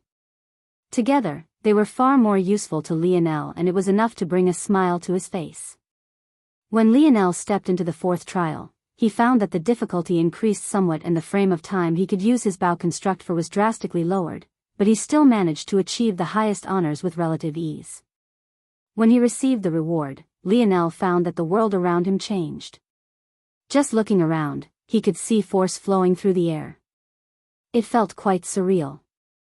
Usually, force could only be seen in high concentrations. This was because neutral force, the most ubiquitous kind of force, and it was colorless and transparent. It was only when someone with an affinity called forward a particular kind of force and increased its concentration, or more often, expelled it from their bodies, would force be visible to the naked eye. But right now, Lionel was certain that this was what he was seeing. He didn't see it in color. But it was almost as though he could feel it. It was difficult to explain. The neutral force was still colorless, and yet Lionel still felt like he could see it. Lionel rushed forward to the fifth trial, finally feeling somewhat agitated. When he passed it, his sense of neutral force became fiercer. When he looked down at his arm, he could see the flow of force flowing through him. It was like his X-ray vision had suddenly progressed to the point where he could observe the flow of force within the bodies of others. Lionel's heart skipped a bit. If the first trial's rewards were easily shrugged off by him, this was an absolute game changer. If this ability was paired with his ability index, his predictive abilities would reach a completely different level. So long as he saw an individual circulate a technique once, he would know exactly when they would use it again. In fact, just with a glance, so long as someone used a technique that he was familiar with, he would be able to copy it. Others who might have gained this ability would have no chance at doing this. The network of nodal pathways and nodes and bodies of everyone was different. It was a complex net that was impossible to tease apart at a glance, and it only became more complex as one rose through the tiers. However, with his mind, would this be a problem for Lionel? Lionel rushed into the sixth trial and finally began feeling some pressure. Targets rotated all around him with no sense of reason or thought. It was the picture of chaos. Even after several minutes, Lionel couldn't find any patterns. Without a choice, Lionel could only use a brute force method, shooting his arrows so fast that the erratic movements of the targets didn't have a chance to dodge out of his way. For the first time, Lionel didn't manage to hit the targets exactly in their center, but he had adjusted for enough error that it didn't matter. A slight sweat fell from Lionel's brows as he faced the pillar of light once again. An even more complex force art took shape. Chapter 1683. Published at 7th of March 2023 3:30 and 31 seconds p.m. Chapter 1683. If audio player doesn't work, press stop then play button again. Chapter 1683. Predict previous chapter. The force art surged into Lionel's eyes once again, a familiar loop quickly taking form. By this point, the similarities to the spear domain lineage factor were all too obvious. But the difference here was that while the changes to his brain for the spear were related to his body, reflexes, and muscles, for the Bao, they were entirely reliant on his eyes. When Lionel looked around this time, however, he couldn't help but be shocked. It suddenly felt as though a two-dimensional world had become three-dimensional. It was such a shocking change that Lionel had to close his eyes, only to open them up again slowly and see an even more exaggerated result. It was obvious that the world was three-dimensional. This was something that everyone accepted from the time they were young. However, just because the world was three-dimensional didn't mean that the eyes saw it this way. What was three-dimensional to the eye of an individual was just a feedback loop of lighting and shadows, when in reality, all one could ultimately see was a single flat surface. It couldn't be helped, vision was simply always limited in this way. A person could only face a single direction at a time, and even if you had the full scan of an object in your memories, you couldn't stitch them together to form a new and more substantial representation. However, these eyes were different. Lionel could tell that it was no longer a trick of his mind convincing him that the world was three-dimensional. For the first time, he truly felt that the world had depth, not just due to shadows and lighting, but in a more substantial reality. When Lionel looked at his hand, it was as though the photons that bounced around it curved in a way that he could see the front, back and sides of it all at once. His mind would then process this image like a three-dimensional graphic designing software and create a perfect replica that would then become the image he saw in his mind. It wasn't just his hand that was like this either. Whether it was the platform he stood on, the bow in his hand, or the targets in the distance, all of them were like rendered images in Lionel's brain. It was a fascinating overload of information. It felt like his eyes were taking snapshots at every conceivable angle and then stitching them all together into a single global image. It was like his eyes had become internal sight. Lionel knew that this was an ability that internal sight had long ago, but somehow, this felt so much different. In reality, if things were taken at face value, internal sight was even better. This was because while internal sight was called as such, it could translate the other senses to the mind of the user as well.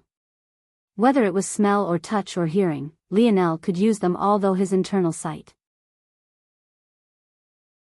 However, these eyes only worked with sight and sight alone. That said, not all sight was created equal. This was proven just by the fact that Lionel's starry spirit domain was so much more powerful than his internal sight despite having a smaller range. Some things could just see better than others.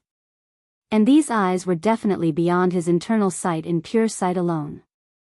However, it was beneath his starry spirit domain in the same respect. Even so, Lionel wasn't disappointed by this for two reasons.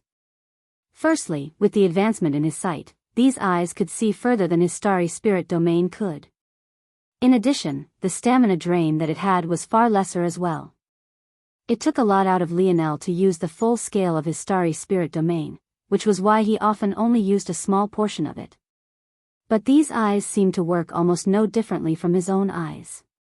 The only pain of these eyes was that they didn't stack well with the previous abilities he had gained. If he wanted to use them one at a time, there was no issue. But if he wanted to forcefully use them together, then the stamina consumption would increase. Lionel was even more certain that these abilities were meant to be fused into one. In fact, he was sure that if they did fuse, the stamina consumption might even be less than it currently was when he used just a single ability. That aside, the second reason he wasn't disappointed was because he had a feeling that this was just the beginning. The next ability, the seventh, would be a qualitative change. That, he was absolutely certain of. When Lionel entered the seventh trial, however, he could only frown. He stood in silence for a long time before closing his eyes and taking deep breaths. This trial was even more complicated than the last. In the previous trial, the targets were erratic and impossible to predict the movement of. They didn't have the mannerisms of humans, so Lionel couldn't use his predictive abilities to guess where they would go, and because they had no mass, there was no inertia or momentum for them to care about. With these factors compounded, Lionel could only use a brute force method, tiring himself out by putting his 100% into every single release of his bowstring. One could imagine how difficult the trial had been if Lionel, even with his current strength, was tired out in doing so. But this trial here, if the last one was difficult, was absolutely impossible. Not only did it have the exact same structure, but it added a layer of complexity, changing colors. Lionel's task was to take out the red orbs. If he accidentally hit the green ones, he would lose one of his 3 lives. If he accidentally hit a blue orb, he would lose immediately. The difficulty here was that the color of the orbs was not fixed, they could randomly change their colors at any time seemingly without rhyme or reason. It was even more difficult to predict than their flight paths.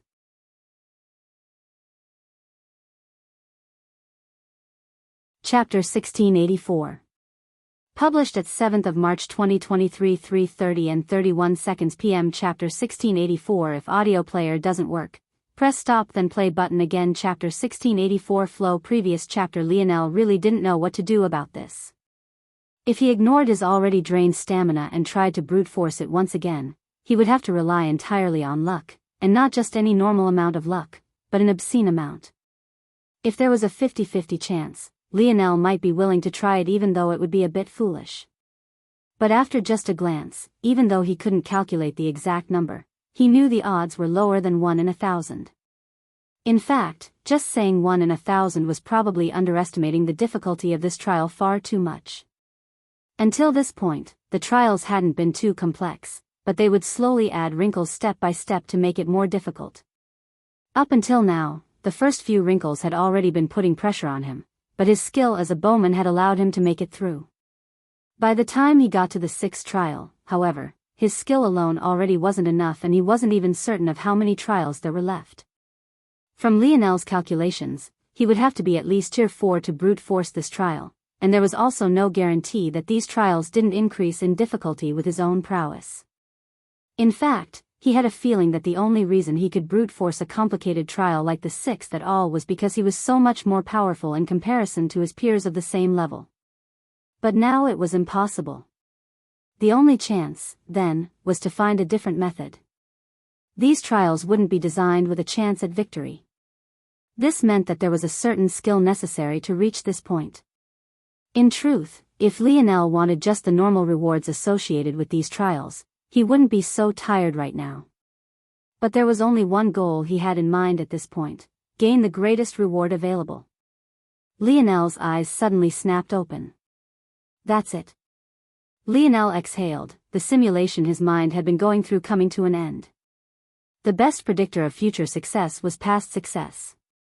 After several moments of having no breakthroughs in finding a path out of this trial, Lionel instead decided to replay the other trials in his mind with a specific focus on the 6th. What he found made his eyes light up. When he looked at things in the 6th trial through normal eyes, there really was no pattern of flight. However, when Lionel filtered it through the reward of the 6th trial, everything changed. In a two-dimensional perspective, there really was nothing to be seen. But from a three-dimensional perspective, everything changed. The flight paths were very cleverly designed to hide this from Lionel, especially since his internal sight was sealed away after the 3rd trial was completed. When Lionel realized this, he replayed the 5th trials and backward in his head, applying the new abilities he gained from them, and he realized the truth.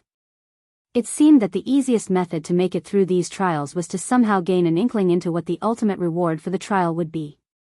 Only in that way could you find a path out. But this was easier said than done, even for Lionel. Still, he had one method in his back pocket. He would use all of the rewards he had gotten until now at once. Lionel's gaze flashed. Deep within their pale violet hues, a glass-like force took shape, making one feel as though they were looking into a mirror when they faced him. Lionel layered all of the rewards on top of one another. Sharpened vision. Infrared vision. X-ray vision. Force vision. Force flow vision. Three-dimensional vision. Lionel's gaze watched it all, layering the feedback atop of one another and forcing himself to take in every detail. Others might find themselves overloaded quickly, but this was what Lionel felt he was best at. His pupils danced back and forth, taking in every target one after another, looking for something, anything. He observed the targets from all angles, from above, from below, from the sides. Red veins pulsed within the whites of his eyes and his focus was unprecedented and unmatched. He didn't seem to notice the throbbing at all.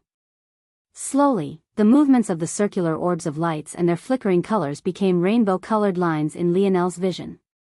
He layered their paths on top of one another, building a maze of networks in his head that became more and more complicated with every passing moment. And then, it all seemed to slow. Something in Lionel's mind seemed to snap and he raised his bow. His movements were quick and sharp, but also fast and steady. Every time he realized another arrow, it was as though he was simply releasing a breath, his chest moving up and down in a steady rhythm. Bang! Bang! Bang! Bang! Bang! On the outside, a shocking change was taking place. The pagoda that always seemed to fluctuate between 3 and 12 floors had been frozen. The 3 youths, Malol, Kraz and Kaisen, had all been kicked out after the 4th trial, but currently, the pagoda was showing 7. Previously, he had steadily risen from 4 to its current stage now, leaving the archery faction in silence, because they all knew exactly what this meant. Those of the Bao deity party looked on with ugly expressions. They had already heard the news from the 3 youths who had exited, so they knew exactly who was inside, but they could do nothing about it. However, when the pagoda switched from 7 floors to 8, a tsunami rushed through the archery faction. Lionel exhaled a breath, his gaze sharp. Slowly, the changes due to absorbing the force art made themselves known. At first, he was still calm, but after a while, even his eyes could only widen. For a very long while, even with his intelligence, he couldn't quite explain just what he was seeing. And in the end, he felt that only one word was appropriate: flow.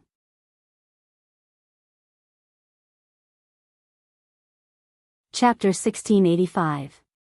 Published at 7th of March 2023, 3:30 and 31 seconds p.m. Chapter 1685. If audio player doesn't work, press stop then play button again. Chapter 1685. Different previous chapter. Lionel felt like he currently saw the world like a row of dominoes.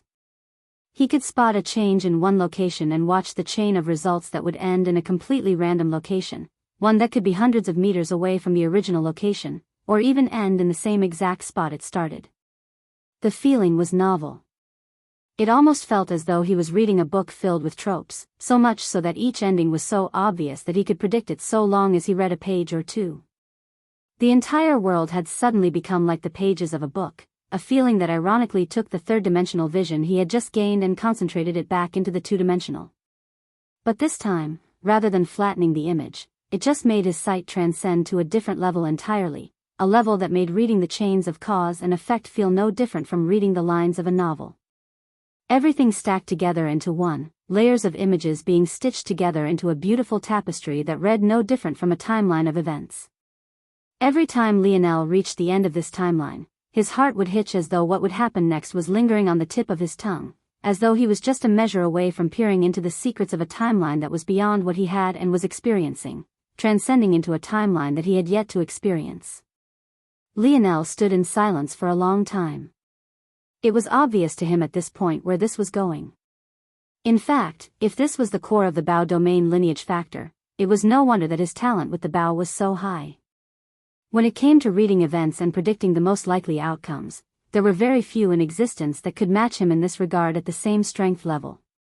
There might be some old monsters out there with a dimensional tier far beyond his own that had far greater control over such things, but Lionel was quite certain, with all things being equal, there were probably very few people that could match him in this regard. If the evolution path of the Bao domain lineage factor was like this, then a lot of things made more sense. When it was fused with Lionel's ability index, it made it feel like he was reading the mind of the universe, watching its pages slowly turn. Lionel had a feeling that if his sight could encompass the whole of the universe, there would be nothing that he couldn't see through. But this was just a fleeting thought. Even someone of the 9th dimension wouldn't be able to do such a thing. The expanse of the universe was far too large. Even covering just a single solar system all at once was probably impossible, let alone a galaxy, and most definitely not a sector, domain, or entire universe. Still, this made Lionel wonder. Just how many people had made it this far? How many of them had the eyes he had right this moment? Or, more importantly, how many had awakened the Bao domain lineage factor from birth? Lionel's gaze couldn't help but flicker. This lineage factor in the hand of a true talent would be extremely fearsome. It taught him one very important thing. There were still things in the dimensional verse that he shouldn't dare to underestimate. It would be foolish of him to believe that he was the only one to have ever benefited from this pagoda. There were definitely others, and there might be many of them. He had come here blindly, but there were those who might have already benefited from understanding inklings about it ahead of time. There might even be some techniques that can replicate a portion of the abilities of his partial Bao domain lineage factor. Thinking to this point, Lionel smiled and relaxed. He was a victim of something very human just now, anxiousness and greed. He worried about others benefiting from something he would have liked to monopolize, but what good was that selfishness right now? For Lionel, this feeling was a bit new as well. He could feel himself changing ever since he made that choice to take Aina over the world. It wasn't just that, but it was a subtle difference that also resulted from the Emperor's Might tablet. That said, between the two, it was obvious that the former was more important while the latter was merely supplemental.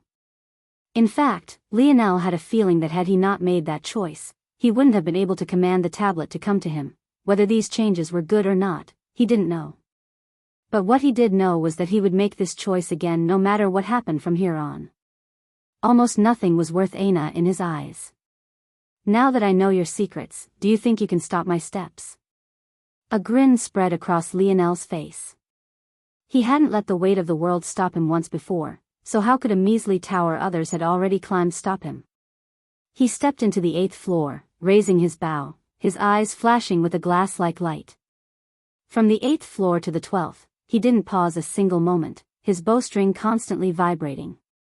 The twang of his bowstring and the resonating cry of his bow echoed again and again, stacking atop of one another without pause or rest. The youths on the outside could only watch as the bow pagoda slowly grew from the 8th floor, to the 9th, and then the 10th, and then the 11th. The pagoda trembled wildly, a resplendent pulsing light shooting up into the skies. This was a scene that happened all too rarely, a scene that hadn't been seen in just over a decade, a scene that happened a rare few times every century. But this time, it was very different. This time, it wasn't a member of the Bao Constellation Alliance, but rather, a member of the Morales family.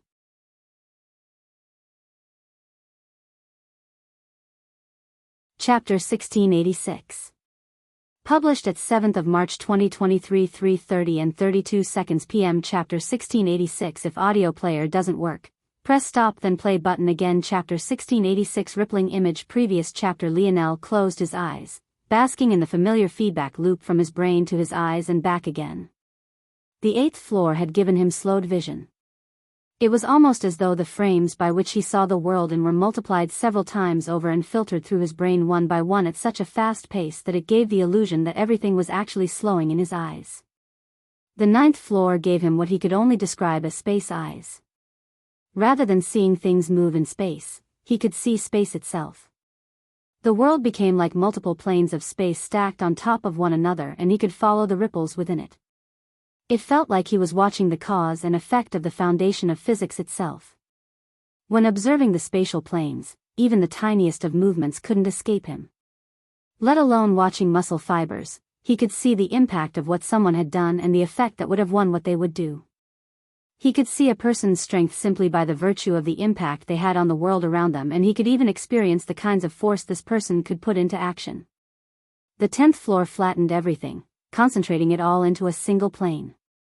If the 6th floor allowed him to see in 3 dimensions, the 10th simplified it all, concentrating it into not 2 dimensions, but just a single dimension.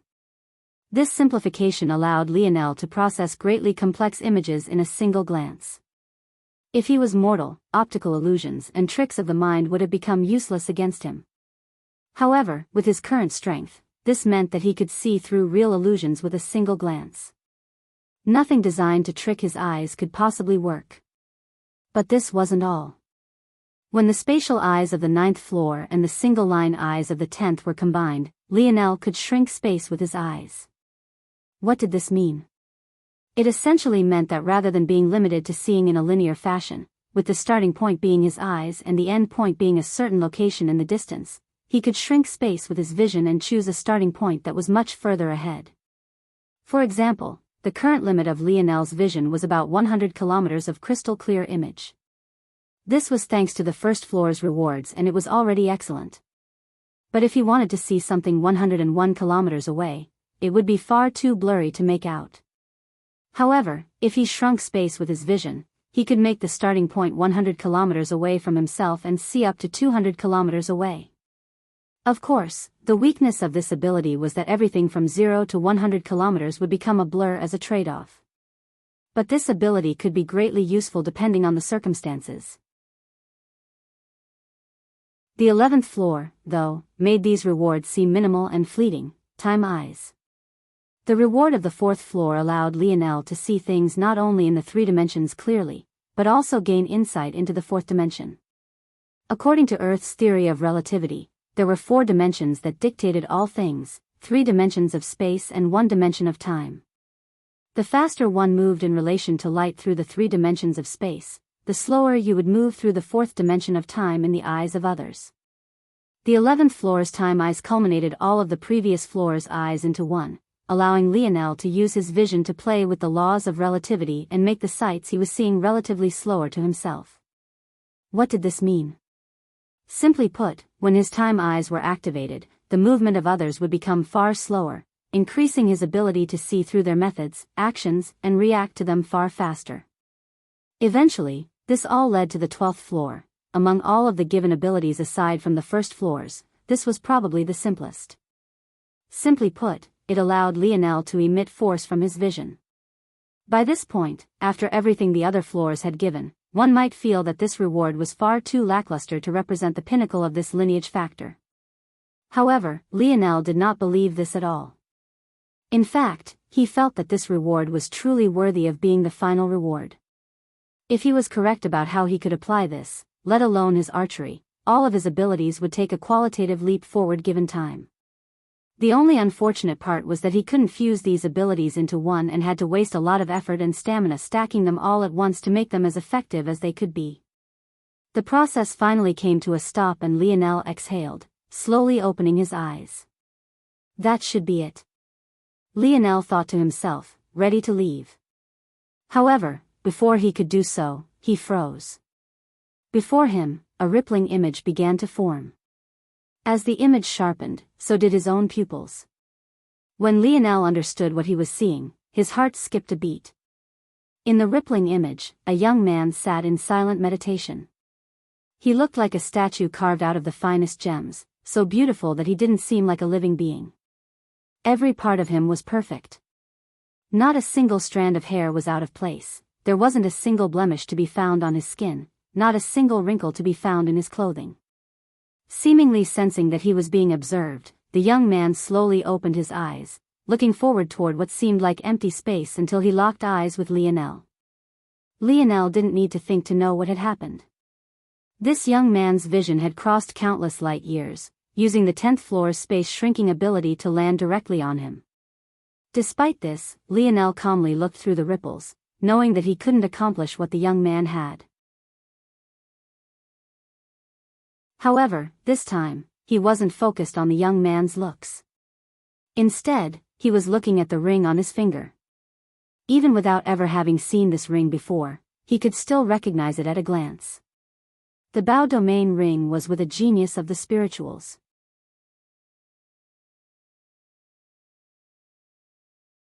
Chapter 1687.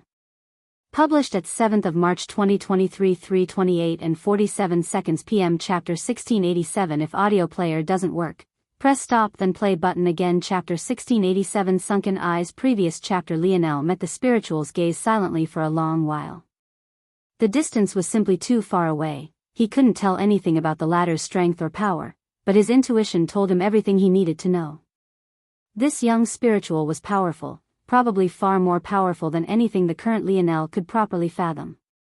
Lionel sent another gaze toward the ring on the spiritual's finger before waving a hand, allowing the image to vanish. At the same time, he felt the gaze of the spiritual also vanish.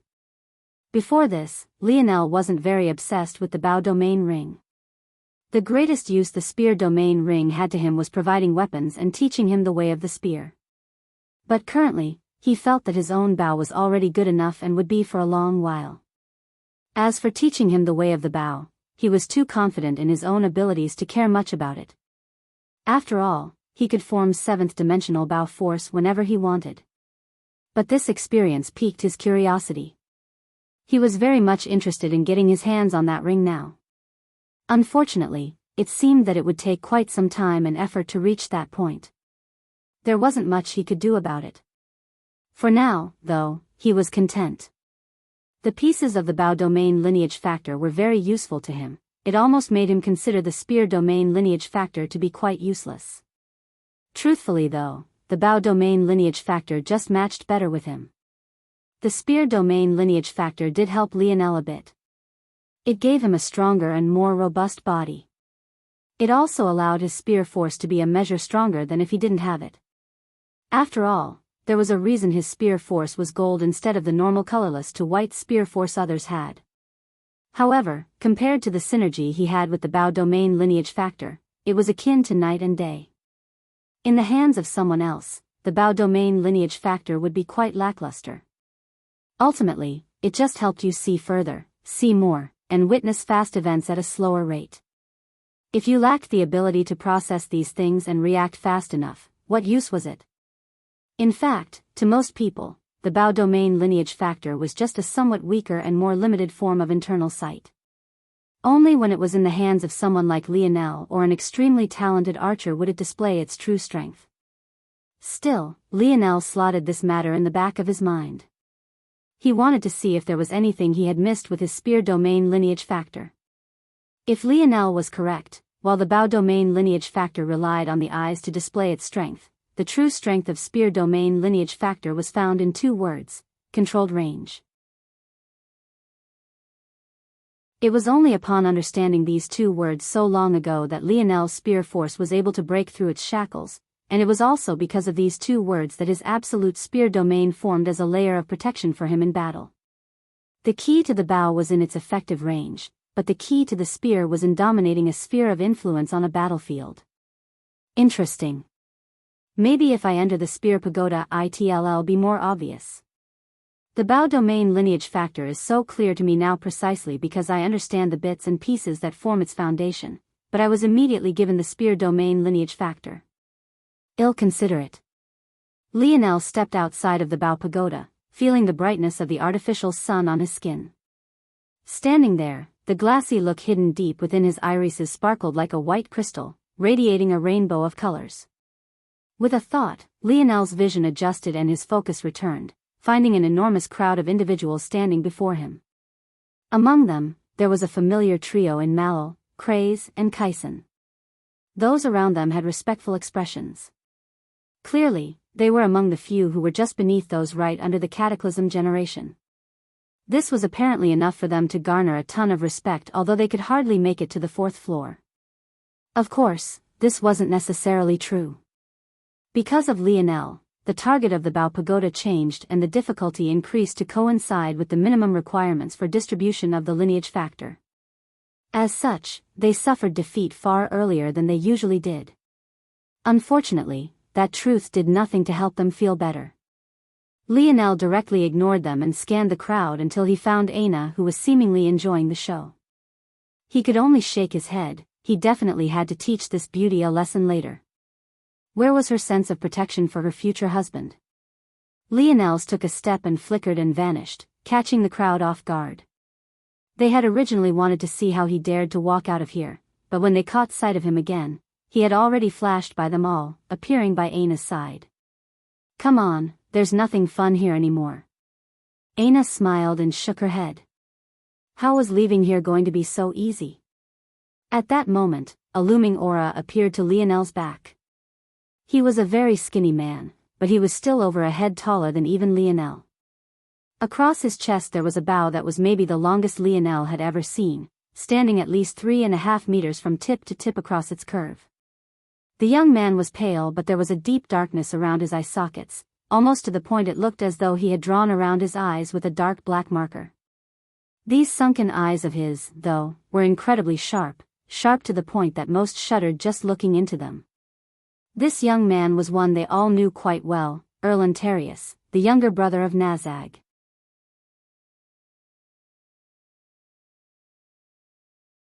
Chapter 1688. Published at 7th of March 2023 3:28 and 27 seconds p.m. Chapter 1688. If audio player doesn't work, press stop then play button again. Chapter 1688. Return it. Lionel turned around and looked up to find Erland looking down at him. The height difference was striking despite the fact the latter looked as though he just might be blown over by a strong gust of wind any time now. Need something? Lionel asked with a smile. The White Lion bow, return it. Erland's voice was quite soft, and despite the words he spoke, he even sounded quite shy. He sounded decades younger than he really was, almost like a prepubescent boy. But by a different token, his voice wasn't particularly high-pitched either. It was just a very odd feeling to give off for someone who was so tall. Lionel's smile, though, didn't fade when he heard this.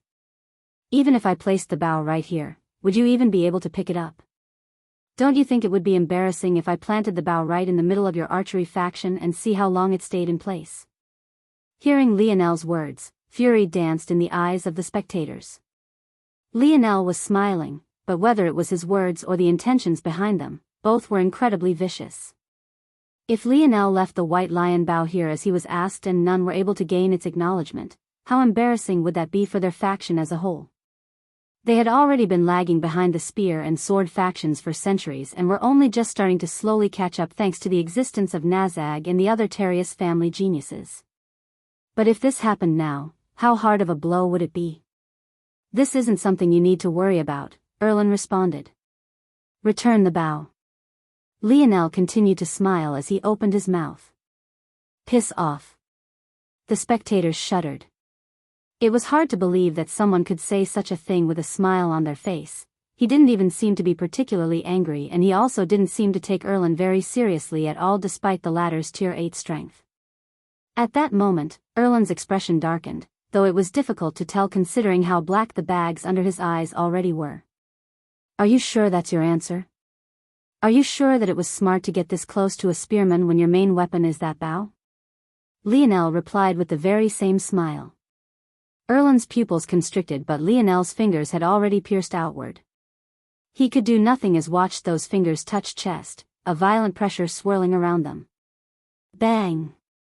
A hole was ripped through Erland's chest, through his ribs, ravaging his lungs and shattering his shoulder blade on the way out.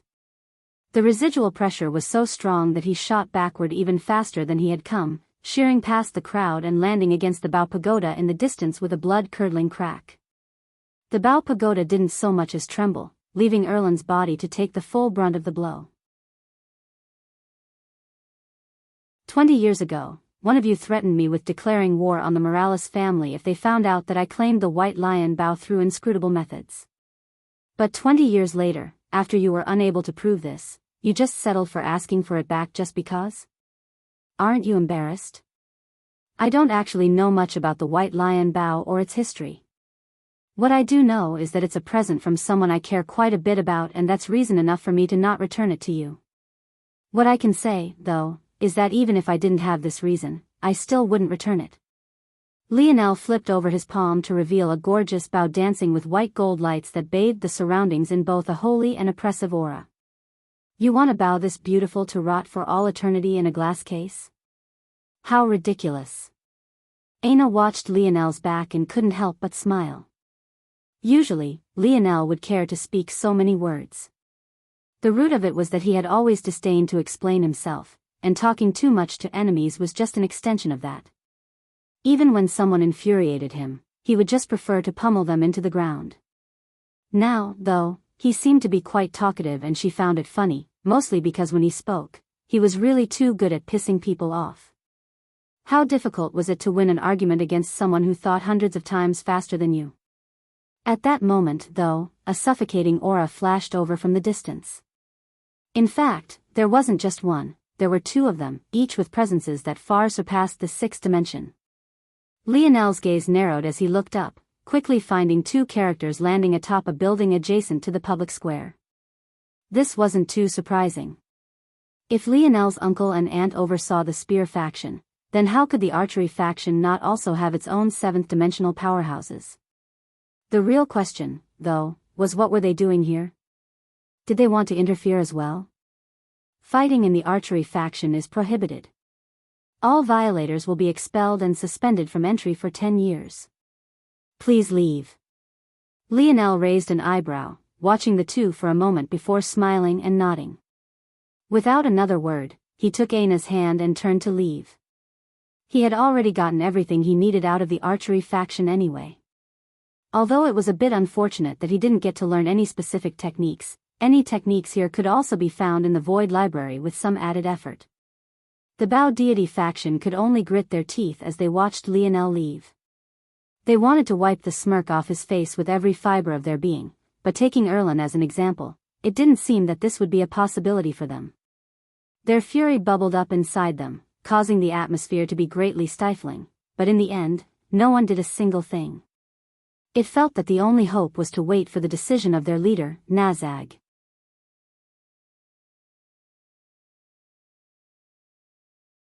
Chapter 1689. Published at 7th of March 2023 3:27 and 16 seconds p.m. Chapter 1689. If audio player doesn't work, press stop then play button again. Chapter 1689. Here the two seventh-dimensional overseers stood with their hands clasped behind their backs as Lionel left, but hidden flicker danced within their eyes as they did so. It was clear that they weren't happy with this result either, but there was little to nothing that they could do about it. Attacking with their strength was another taboo of the Void Palace. They simply couldn't do it. The both of them were also members of the Bao Constellation Alliance. One of them went by Abe Lion and the other went by Sankas.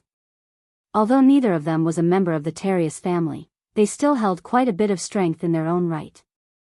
Years ago, they could only watch the White Lion Bao be taken away by that woman. And now, her son had come by, seemingly to rub it in their faces. Suspending him for 10 years was about all that they could do, but Lionel didn't seem to care about it at all. Should we have really let him go like that?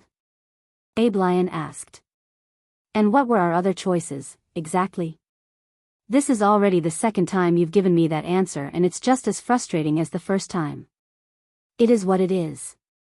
When someone climbs to the 12th floor, they're allowed to try their chances at claiming the White Lion Bao.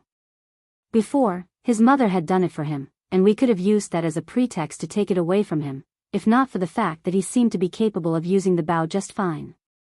Some thought that it was because his father used some nefarious means, but we have no way of proving that, or at the very least, there's no obvious method of doing so. And now that he's legitimately climbed to the 12th floor on his own, there's even less that we can do about it. The two fell into silence, their teeth silently clenched as their expressions remained unmoved. The White Lion Bao is the last beacon we have of the Alliance's former glory. Allowing it to fall into the hands of an outsider like this is a disgrace. These were the last words the two said on the topic. There was simply nothing else to be said. The White Lion Bao's history wasn't as complex as some thought. In fact, it was so simple that it could be summarized in a single line. It was the only Bao the Alliance had from the Bao domain ring and the only one among them that they managed to keep. This Bao was the last weapon used by the last human owner of the Bao domain ring, but since then, it has been unusable by those who came next, unwilling to acknowledge anyone. It represented a historic slight, a stain on their lineage, and a slap to their faces. At the same time, it was a reminder that they still had a mission to avenge this disgrace. And yet, now, this symbol of their pride was taken away by not just anyone, but a member of the Morales family. To say that this was a humiliation was an understatement. You're getting addicted to causing trouble, Ana teased. Lionel laughed. This time, it really wasn't his fault. All he did was climb the tower, then some pandied bastard asked him to return something his mother gave to him as a present. What was he supposed to do exactly? Give it back obediently? He knew that there was probably some special significance to this Bao in his hand, but that wasn't enough for him to change his mind about it. Plus, the so-called nefarious means they kept accusing him of using was all nonsense. They all assumed that his father had done something considering his skill in crafting, forcing the Bao to submit to him. If this happened, it would be an even worse humiliation than an outsider claiming the Bao, and it wasn't something that they could accept, even to the point of being willing to declare war. However, there was no evidence of such a thing happening. In fact, Lionel himself knew that his father had never even seen him use the Bao before. And by now, if the Bao had been tampered with, although Lionel could say that he had caught up to his father in crafting, he could at least say with confidence that he would know if a Bao he was using had been tampered with. I'm not going around looking for trouble, but I think I've stopped caring even if it comes for me. Then what now? Of course we should go see Auntie. I was accused of using facilities for free. Wouldn't it be an injustice if I didn't take more advantage of this good deal? Aina shook her head and rolled her eyes. This man was really becoming a villain. Lionel laughed and scooped up Aina's small waist, vanishing in a flicker. With his speed, it was barely a few minutes before he made it to the Spear faction's territory. The Spear faction had been in a poor situation when Lionel was last here, but from what he could see now, they had already recovered and then some. But this made sense. While the Spear faction had lost the stalwart polearm party after it was demoted to a faction, it still had his 6 cousins. Plus, this information of Lionel's was quite outdated. The stalwart polearm party had already been recovered under the hands of First Nova. The Spear faction was already flourishing with a great air.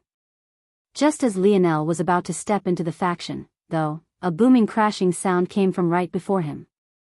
Bang! A familiar woman that looked as though she had just stepped out of a vat of oil landed heavily before Lionel. She was none other than Ness, Montez's wife and Lionel's aunt.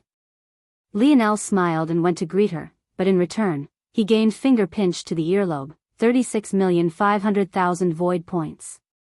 365 void merits. Where's my payment? Lionel blinked, feeling a pain spike through his ear and body. Where was the hello? How've you been? How about an, oh, you managed to survive, that's great. I was worried about you. Where was the justice? About that, Uncle Montez. Lionel's eyes lit up. Help me. Ness' head snapped in the direction Lionel had looked in.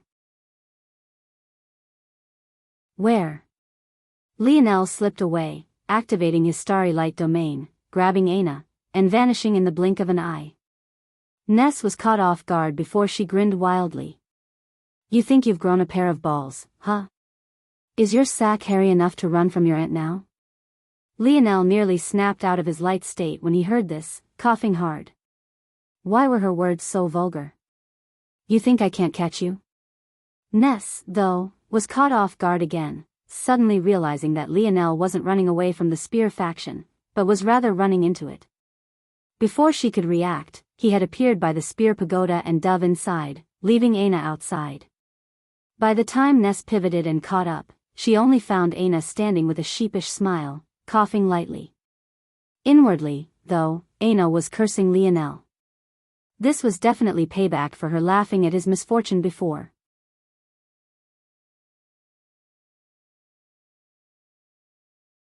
Chapter 1690. Published at 9th of March 2023 7:58 and 38 seconds p.m. Chapter 1690. If audio player doesn't work, press stop then play button again. Chapter 1690. First floor. Lionel laughed to himself from within the pagoda, a bright smile on his face. He wasn't too worried about Aina, since Ness was his aunt. The likelihood that she would truly do something to her was very low, not to mention the binding rules of the Void Palace even if she wasn't. As for his reputation, he simply couldn't be bothered to care. Since he was a rich silk pants, he would be a rich silk pants. There would eventually come a day where no one could be bothered to care about what happened here because his achievements would be far beyond their imagination. After he finished chuckling, Lionel looked around with a curious eye. This time, he had entered the pagoda alone, skipping over a few people who had been about to enter. Though he felt a bit bad about that, it couldn't be helped. If he didn't rush in, then he would be caught. Plus, if the Bao Pagoda was anything to go by, they could enter along with him even if he went in first. The surroundings, however, were different from the Bao Pagoda. Rather than standing on a platform in the depths of space, Lionel stood on a large plain that looked like an endless dirt path. The land was dry and smooth, filled with a grayish-brown color. What was interesting, though, was that up above, there was once again an endless depth of space. It made it feel like the expanse of existence was peering down upon him, waiting to watch his performance. Lionel blinked, looking around for a moment until he suddenly felt the ground began to rumble.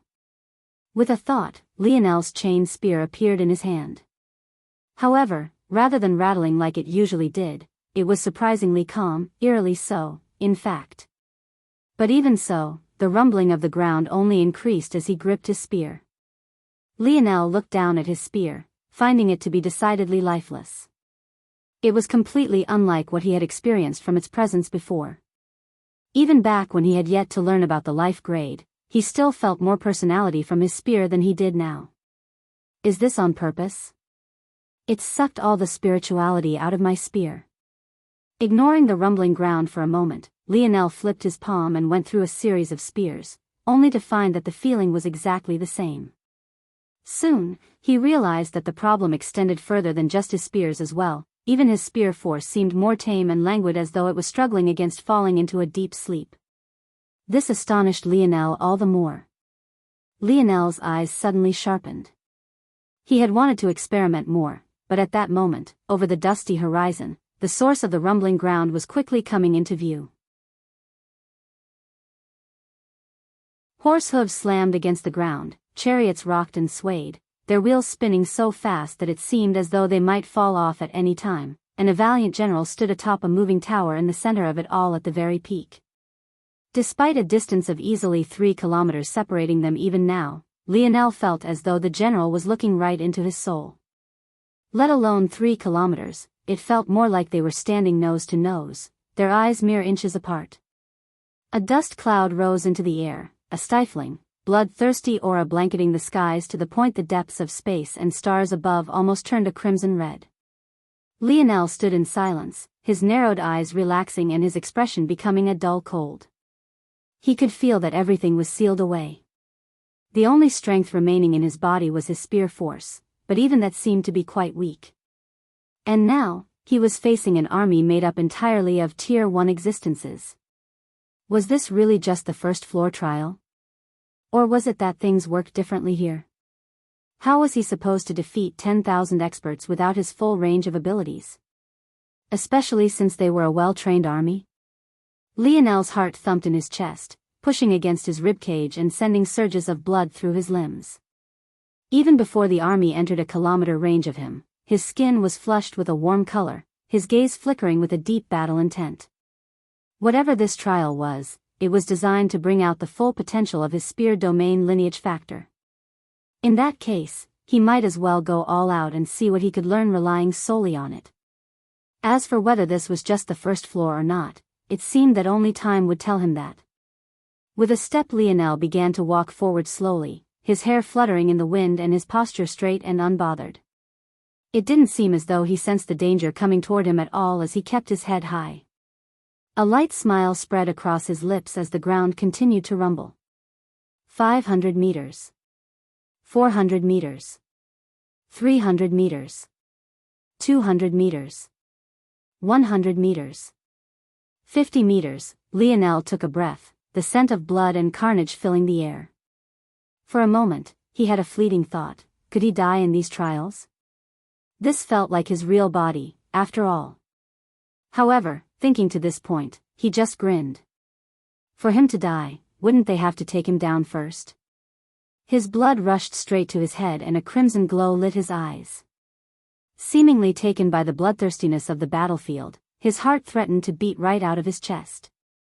And then, he took a strong step forward. Bang! A cyclone of spear force erupted around Lionel, crashing into the first line of the vanguard and shredding them into pieces.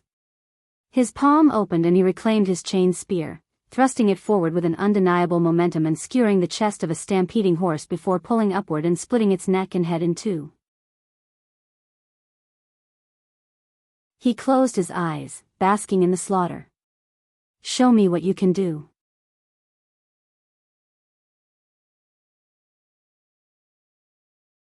Chapter 1691. Published at 9th of March 2023 7:58 and 38 seconds p.m. Chapter 1691. If audio player doesn't work, press stop then play button again. Chapter 1691. Freedom. Lionel easily immersed himself in the carnage. He didn't care for time or stamina, he simply pressed forward. Every time his spear shot out, another would die. However, after several hours, he realized that what he was doing was inappropriate. This trial was one that he was flying by, true enough, but he wasn't getting what he needed to get out of it, and that was because of the one thing this trial couldn't seal, his ability index. This was the problem that Lionel had always had. He could never fully rely on his spear domain lineage factor because his brain was too active and his ability index played too large of a role in his combat prowess. In fact, this was the reason the Biyao domain lineage factor seemed so much more powerful to him. It synergized with his ability index while the spear domain lineage factor did not. Or, more accurately, Lionel didn't know how to allow it to synergize properly because he knew too little about the lineage factor, which was why he came here in the first place. Here, he found himself calculating exactly where to attack, who to attack first, and how to attack to ensure that he could deal with all of the enemies in his range the most effectively. While he was under a great disadvantage battling so many enemies at once, they were at a disadvantage because only so many of them could attack him at once given his size in proportion to their army. Taking advantage of that, with his ability index, it was far easier than it would be for most to deal with this situation. But this was likewise holding him back. Lionel inwardly shook his head. He had made a small breakthrough in this regard when he was battling Miguel for the first time. What had he decided on back then? Whenever he battled, he always brought out his trump cards one by one, building up to revealing his true strength so that he had more cards in his hands to catch his enemy off guard with. But when he took this approach, it also stifled his own potential. That approach to battling lacked confidence, it assumed inferiority, and it necessitated trickery over strength. It was one thing to battle with logic instead of instinct, but the way that he did it was a problem. Even after that breakthrough, Lionel still sunk back into his usual habits. After all, changing who a person was, even for him, was too difficult. He wasn't as much of a machine as he thought he was, he too had his own tendencies, likes and loves. What was the key to fusing his logic and instinct? It was freedom, true freedom. What held him back all this time was his restraint. His logic often became a burden rather than a help to him. When he first stepped into the dimensional verse, he found it difficult to kill because he could logically deduce the value of a life. When he lost Aina, it was his logic that cut her off for good and almost ended in him losing her forever. When he battled, it was his logic that held back his truest potential, only eking out bits and pieces of his strength at a time so that he'd always have something in reserve to pull out and catch an enemy off guard with. But what he hadn't noticed was that this sort of mentality had seeped into the way he did everything. He still hadn't fully reconnected with Aina. He subconsciously limited his own improvement because he never really pushed himself to the fullest extent to begin with. He even restricted his advancements, and because of the so-called boredom this brought about. Lionel didn't believe that his logic was truly a net negative, but it most definitely wasn't a net positive, forcing him to stay stagnant and unmoving. It was like an underlying anchor pulling him down. Sometimes there just wasn't a need to care so much. It was fine to be logical, but if it was also stunting your progress, how logical would that be? Sometimes it was better to be free, to be unrestrained, to let loose a bit. Lionel's spear whistled through the air, his strikes becoming less structured, and his stamina draining much faster, all while the smile on his face seemed much broader. He wanted to find it. He had already touched the surface, but he needed to dig deeper, to find where that balance was. Between his instinct and his logic, where was the dividing line that would allow them to both shine the most optimally? In his fight with Miguel, just touching the surface of this had allowed Lionel's spear force to undergo a qualitative change, giving him a crown and a bright gold spear force. His spear was relentless as his breathing became heavier and his sweat fell like a torrential rain. Those watching might think that he was insane. His fighting style until now had been so reserved, so perfect, so unblemished, but in the blink of an eye he had become so wild and unrestrained. He immediately suffered for it. His body, which hadn't suffered even a single wound, began to split and bleed. Although his killing speed had skyrocketed, so had his stamina consumption. On top of that, the mistakes he made forced him into more and more dangerous situations he had no choice but to brute force his way out of. And yet, his grin only seemed to get wilder. Lionel could still remember the first time he stepped onto a battlefield without the guilt of human lives looming over his head. It was that day in the Camelot Zone, faced with an army of demons he didn't care to treat like he had humans. For the first time, he was free, so light, so happy. His blood had boiled, his eyes had lit up, and his force flowed more smoothly than it ever had before. And now, he could feel as though chains hidden deep within his body were loosening one after the other, the whispers of his spear domain lineage factor becoming like roars in his skull.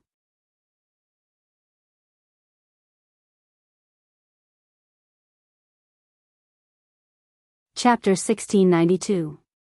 Published at 9th of March 2023 7:58 and 38 seconds p.m. Chapter 1692. If audio player doesn't work, press stop then play button again. Chapter 1692. 4 pillars. Lionel's spear danced in the wind, free and light. It didn't seem to have a shape or form, moving as it pleased and reacting even faster. Its tip was like a shadow, vanishing beneath the sunlight and reappearing in the least obvious of places. Its shaft was like a flood dragon, roaring through the air and dancing beneath the clouds. His skill in the spear was just the same as it had been before he entered the pagoda. The strength of his grandfather's comprehension was not small, and by grasping it, Lionel had already entered the elite ranks of spearmen. However, what wasn't the same was how his absolute spear domain flowed around him. It blanketed the surroundings, moving like a living, breathing entity as it followed the cadence of his spear. By this point, Lionel had gained an entirely new understanding of the absolute spear domain and how it connected with his spear domain lineage factor. As this connection deepened, he also came to understand that the reason he hadn't been able to parse apart its true strengths was far more complex than he had originally thought. It wasn't just his method of battle that was holding him back, nor was it just his ability index. In addition to these two things, another large factor that held him back was actually a magic system that he had come to love a great deal: Camelot's magic system. A lot of the mechanisms of the spear domain lineage factor overlapped with Camelot's magic system, namely the latter's ability to control atmospheric force and make use of it. The root of the spear domain lineage factor was in controlled range. Everything within Lionel's absolute spear domain could be considered to be an extension of his body, from sensory organs down to even force itself. Within the barriers of the absolute spear domain, the flow of force was absolutely clear and it could be taken to give strength to the spear wielder. This helped bolster the strength of the spear, range and leverage. However, Lionel's mage core gave him a very similar feeling, albeit slightly different. Due to his mage core being far more powerful due to the neglect of his spear domain lineage factor, in addition to the other mentioned factors, the feeling was far too subtle even for him to pick up on. So was that all? Case closed? Not exactly, because much like the Biyao domain lineage factor had building blocks that seemed useless to the current Lionel at the moment, so too did the spear domain lineage factor. However, now that Lionel knew where the foundation lay and what it might build up to, seeing through the true strength of the spear domain lineage factor was much easier, so that was exactly what he did. After he found the first thread, he began to pull, losing himself in an endless, bloody battle that stretched on from hours to days. He was seemingly relentless in his pursuit of the end of this thread, and that was when the first bits and pieces began to make themselves known. Lionel learned that the so-called foundation of his spear domain lineage factor, which he had thought was the physical characteristics that allowed him to use the spear, was actually not the foundation at all. In fact, if he was correct, if he ever gained the full Biyao domain lineage factor, he would experience similar physical changes that would instead help him to use the Biyao. This wrong conclusion had caused him to make the incorrect assumption, shielding him from the true abilities of the lineage factor. If there was a first reward for him to gain in this pagoda, a reward he could have been given if not for the fact he already had the lineage factor to begin with, it would be spear aura. This spear aura would allow Lionel to use his spear like he did internal sight, blanketing a very small area which allowed his spear to be omnipresent. When this was accepted, just how similar was this to the Biyao domain lineage factor? Both improved the senses. One made his vision far sharper and the other also gave him a replacement for internal sight. Likewise, what was the final reward for the Biyao domain lineage factor? Wasn't it the ability to emit force at a location you gazed upon? Just like this, the final reward of this pagoda would likely be Lionel's absolute spear domain, which allowed him to directly manifest force outside of his body. From this perspective, the two lineage factors were like mirrors of one another, working similarly. The question, then, was what were the steps in between? Between spear aura and the final absolute spear domain, what were the building blocks that gave the lineage factor strength? And that was something that Lionel was able to finally grasp after 5 days of continuous fighting. To pressure. To redirect. To take. To attack. These were the 4 summarizing pillars of the spear domain lineage factor. To pressure. Within the absolute spear domain, all other forces were suffocated and stifled, falling under the rulership of spear force. To redirect. Within the absolute spear domain, all force that managed to remain were restricted in their control. First forces lost their edge and docile forces didn't dare to move at all. To take. Within the absolute spear domain, forces could be co-opted and stripped away, melding into the rotating spear force to strengthen it or be used for a counterattack. Essentially, all forces could be stripped down and turned into spear force. To attack. Within the absolute spear domain, the spear could appear anywhere. Much like the eyes of the Biyao domain lineage factor could shrink space and manipulate the fringes of time, so too can a spear tip within the absolute spear domain. Regardless of the situation, regardless of Lionel's position, regardless of the attack's position, so long as all related subjects were within the absolute spear domain, the spear would find them. Lionel's aura suddenly flourished, his demeanor shifting and his dead spear trembling to life. A roar shot through the skies, the rattling of the spear domain ring becoming omnipresent as Lionel suddenly pierced forward. However, right at that moment, the general of the army appeared to his back, having finally found an opportunity to attack. PCHU. The general froze, his spear risen high into the air. Lionel didn't even look back, slowly retracting his spear as a bloody hole appeared between the general's brows. The wildness in Lionel's eyes faded, his breaths coming in deep, soothing heaves. From start to finish, he never turned to face the general.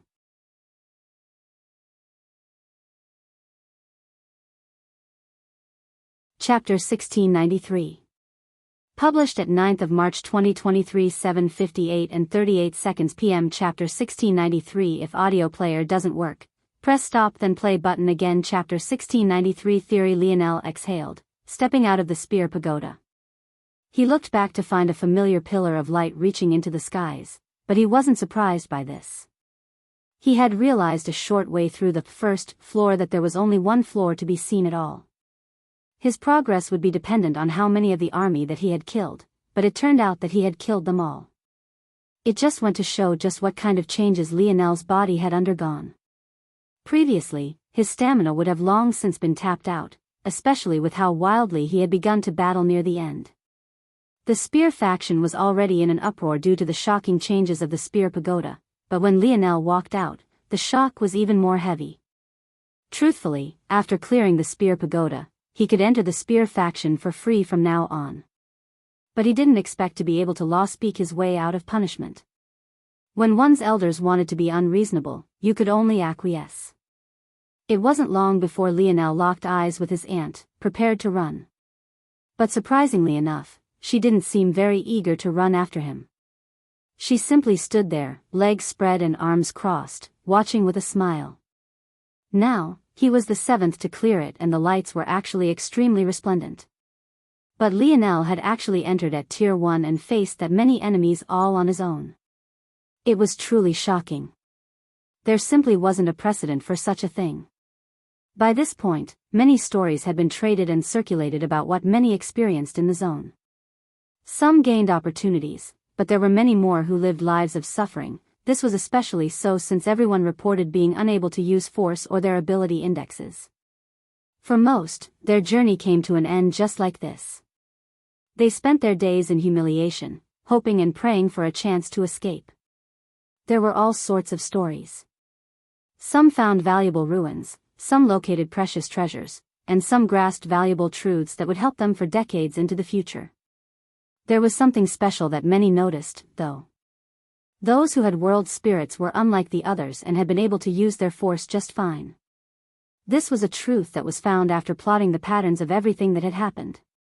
But this led to an interesting change. Due to this, it was very possible that these youths might even surpass the Cataclysm generation given time. What did this all mean? Essentially, as Ness looked toward Lionel, the more she felt that there might be some truth to this theory. Could it be that all of these youths had experienced the same thing? In that case, didn't that mean that there was a change coming very soon?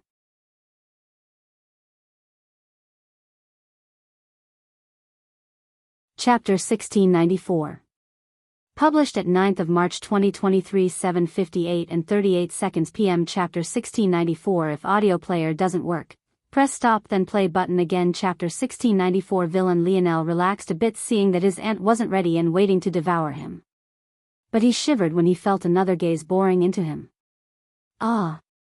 What a beauty! Ma'am, can you please tell me your name? I'll remember it for a lifetime and cherish your sweet voice for eternity. Lionel ran after her, peppering her with all the corny lines he could think of. Lionel grinned, sweeping her waist into his arm and ignoring her faux attempt at fighting back. As he saw it, this was a victory. He didn't seem to care about the gazes he was getting either. Hearing such a question, Lionel bent down and whispered into her ear.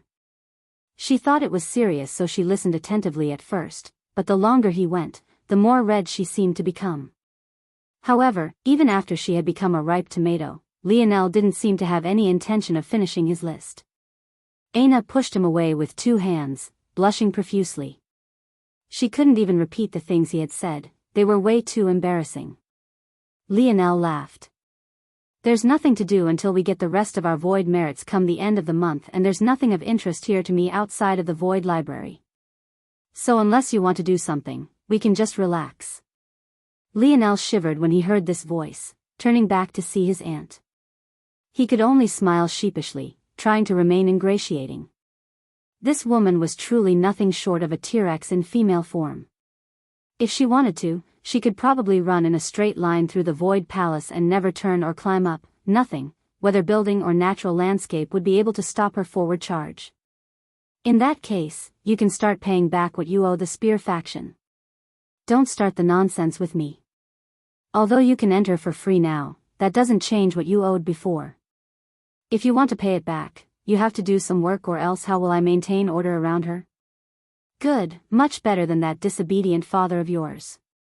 Now, if you want to pay off your debt, however, as Lionel's thoughts were drifting aimlessly, what his aunt wanted to do drifted into his ears and caused his eyes to twitch. Off you go. Don't think of returning until you've done your task properly. You two little cubs want a baby make before me? Absolutely not. Lionel turned and vanished with a strong step. It was best he get out of here as fast as possible so he wouldn't have to find out whether Aina's glare or his embarrassment would kill him first. Well, this could be considered to be their fault as well. After all, if they hadn't antagonized the Spear faction so much of these last few years and caused his aunt to be so unhappy, this wouldn't be happening either. So now, Lionel just had to uphold justice. There wasn't anything else for him to do. To most people Lionel passed by he was nothing more than a blur, his speed reaching a level impossible to track for many six-dimensional students, especially not those that could only be considered to be galaxy rank. Maybe only sector-ranked disciples could hope to stand a chance. Hey! Lionel sighed again. Welp, here we go. Sword faction trash. Lionel's voice boomed, echoing again and again over the large mountains of the Void Palace. I've come to challenge you all.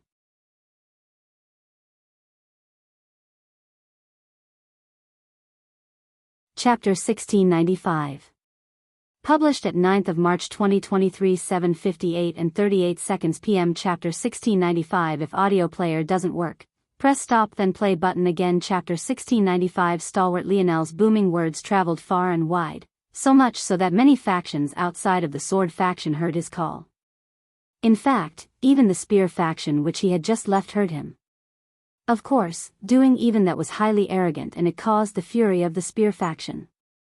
But back then, the Sword faction had gained the upper hand, especially with the fall of the stalwart polearm party. The gap wasn't enormous, but between such strong existences, just small differences were able to tip the balance. After the return of the Morales family heirs, the situation had stabilized, but with the stalwart polearm party still having been downgraded to a faction and not having had the chance to return to their former glory, while the suppression had weakened, it hadn't outright vanished just yet. After the Suyard family heirs and the Morales family heirs began entering the seventh dimension one after another, they became restricted by the rules of the Void Palace and were limited in their ability to interfere in such things. In such a situation, unless First Nove quickly helped the stalwart polearm party return to the status of a party instead of the legacy faction they currently were, things would only get worse and worse. But, not to mention the fact that returning to the status of a party was very difficult, even if they did, unless they could also return to being a majority leader, it would all be useless. Ultimately, this led to the situation as it was here. The Spear faction was still being oppressed and the Sword faction was quickly becoming stronger and stronger. Now, the only path Ness saw was to send in her nephew to wreak some havoc. Lionel grinned, grabbing at the air and forming a spear out of emulation spatial force. The light didn't stop, suddenly rising into the air and splitting even the Sword faction's logo and sign in two. The members of the Sword faction couldn't believe what they were seeing, so much so that their previous rage vanished into nothingness for a long while. But when it returned, it did so with a vengeance, roars of rage filling the surroundings. A small gust of wind kicked up the dust on the well-paved road as the cries of several sword hums rose into the skies. Lionel's smile didn't fade, the tip of his spear dipping down slightly as he held it forward. Compared to the army he had just battled, these Sword faction members seemed too small. Blood flew, limbs danced in the skies and cries of agony replaced the ones of fury. Back up. He's from the Morales family. That's the absolute spear domain. Only those who have grasped at least part of the absolute sword domain should go forward. The quality of opponents Lionel faced suddenly changed. Swirls of sword and spear force shot into the air.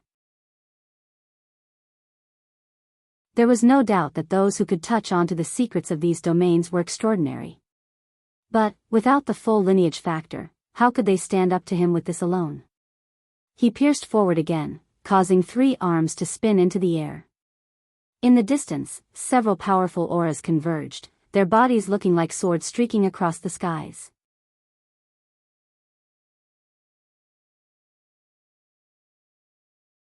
Chapter 1696.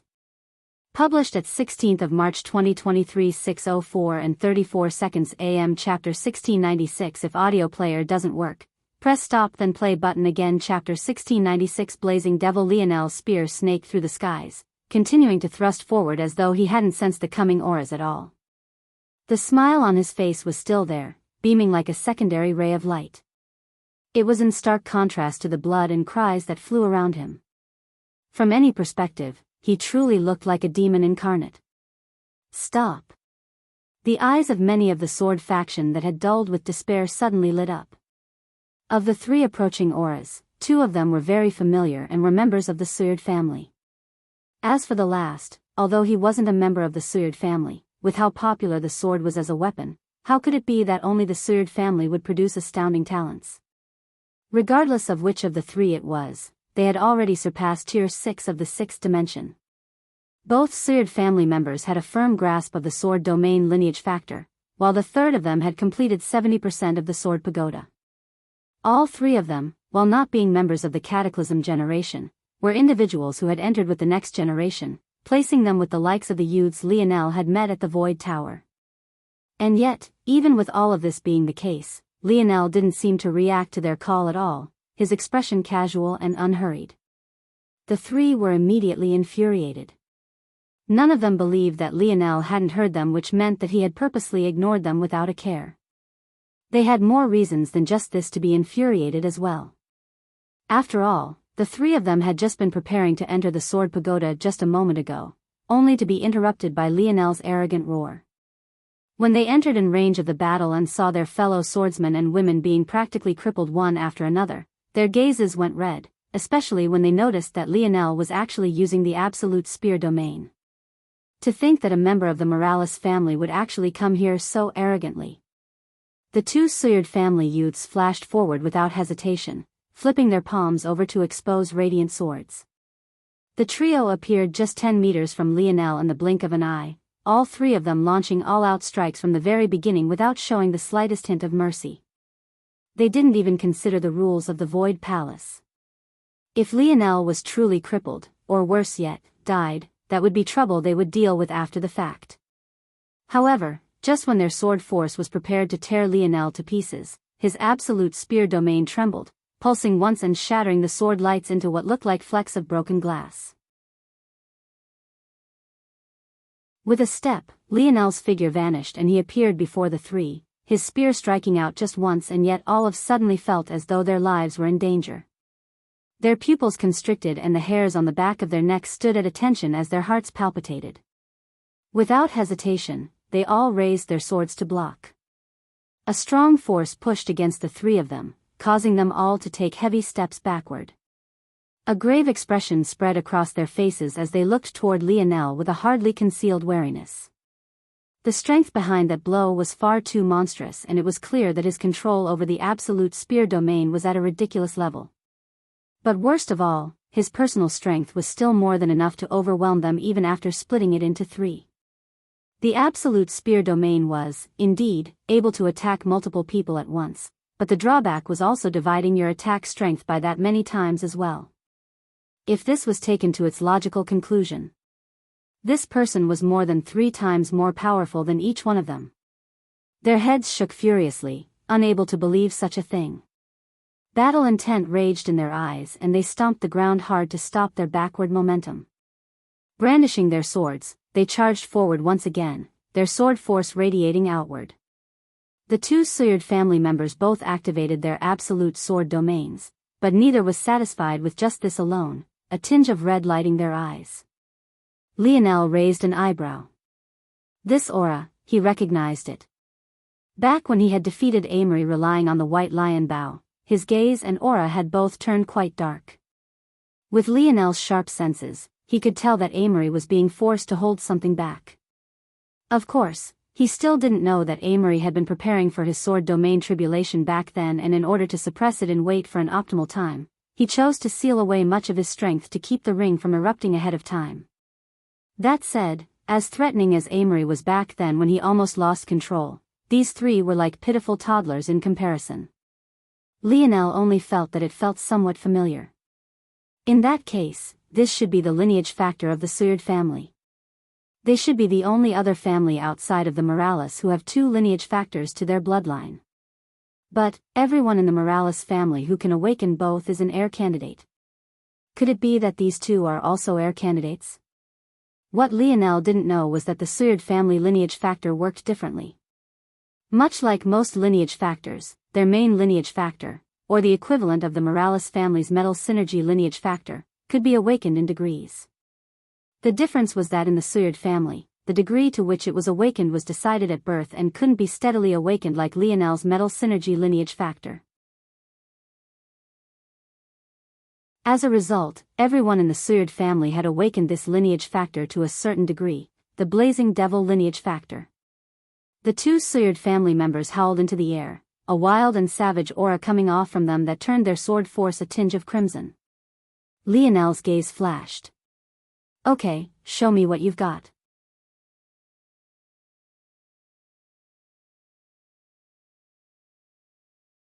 Chapter 1697.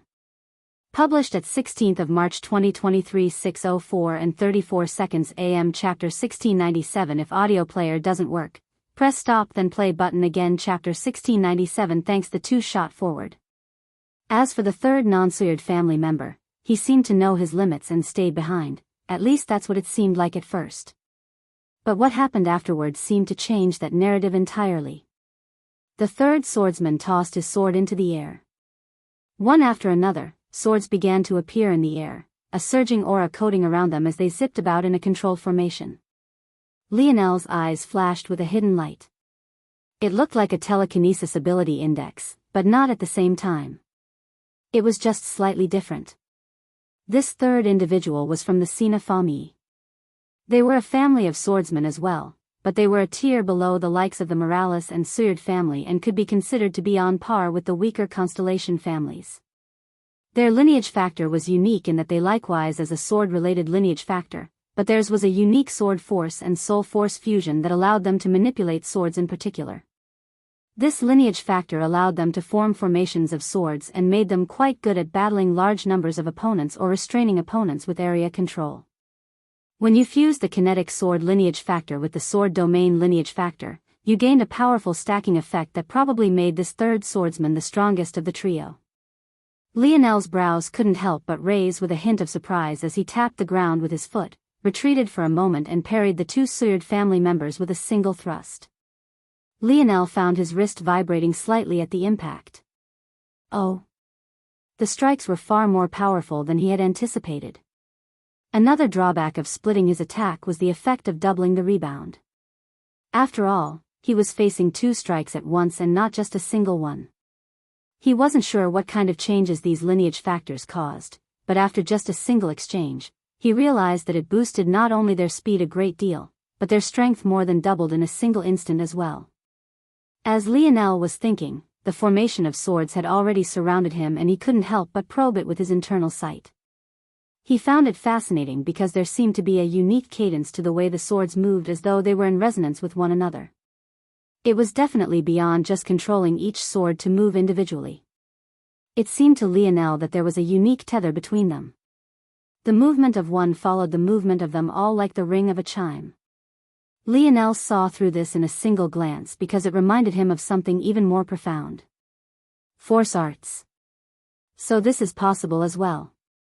Lionel's first instinct was to try and replicate it. Even fighting such a battle, being hounded from the front by two seemingly rabid Suyard family members, and from the sides and back by this formation, he still had more than enough mental capacity to spread around. He parried and defended, gliding backward with every collision, but to the ignorant, it only looked like he was being forward to retreat again and again, causing the members of the sword faction to cheer their seniors on. Within Lionel's dream world, he formed several spears and controlled them. With his variant earth force affinity, taking control of metal objects was easy. So, theoretically, wasn't it also possibly for him to replicate the feat of the Sina family member? Unfortunately, he quickly found that this was impossible, and why wouldn't it be? The uniqueness of the method lied in the combination use of soul force. The assimilation abilities of the spear domain lineage factor could potentially do this. After all, it was designed to absorb forces and assimilate them. This was something that Lionel AHD learned long before he even stepped into the spear pagoda. It was just that he had always assumed that it could only be done with his own force. But doing things this way also felt off. That was when Lionel realized the problem. It wasn't just that soul force was needed, but the method by which it was used as well. Essentially, he needed the unique force art methods of the Sina family, a language that he had never learned before. Fascinating, Lionel's vision cleared somewhat in the real world. When he looked around, he was about to be forced out of the sword faction again, but the smile on his face only grew brighter. All this time, he had known exactly how to improve his grandfather's way of the spear.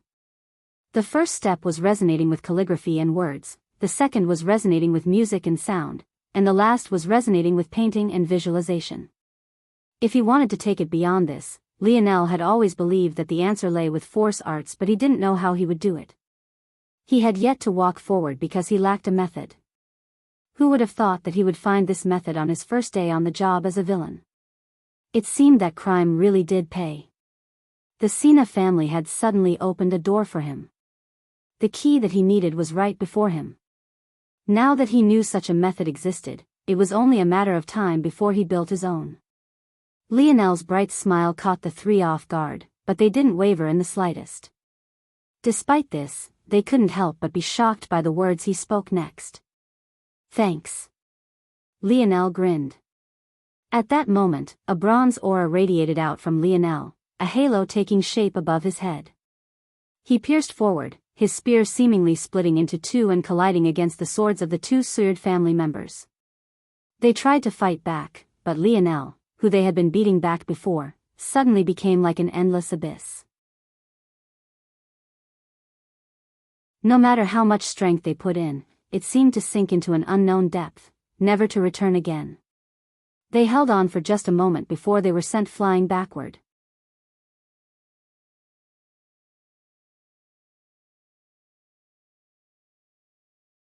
Chapter 1698.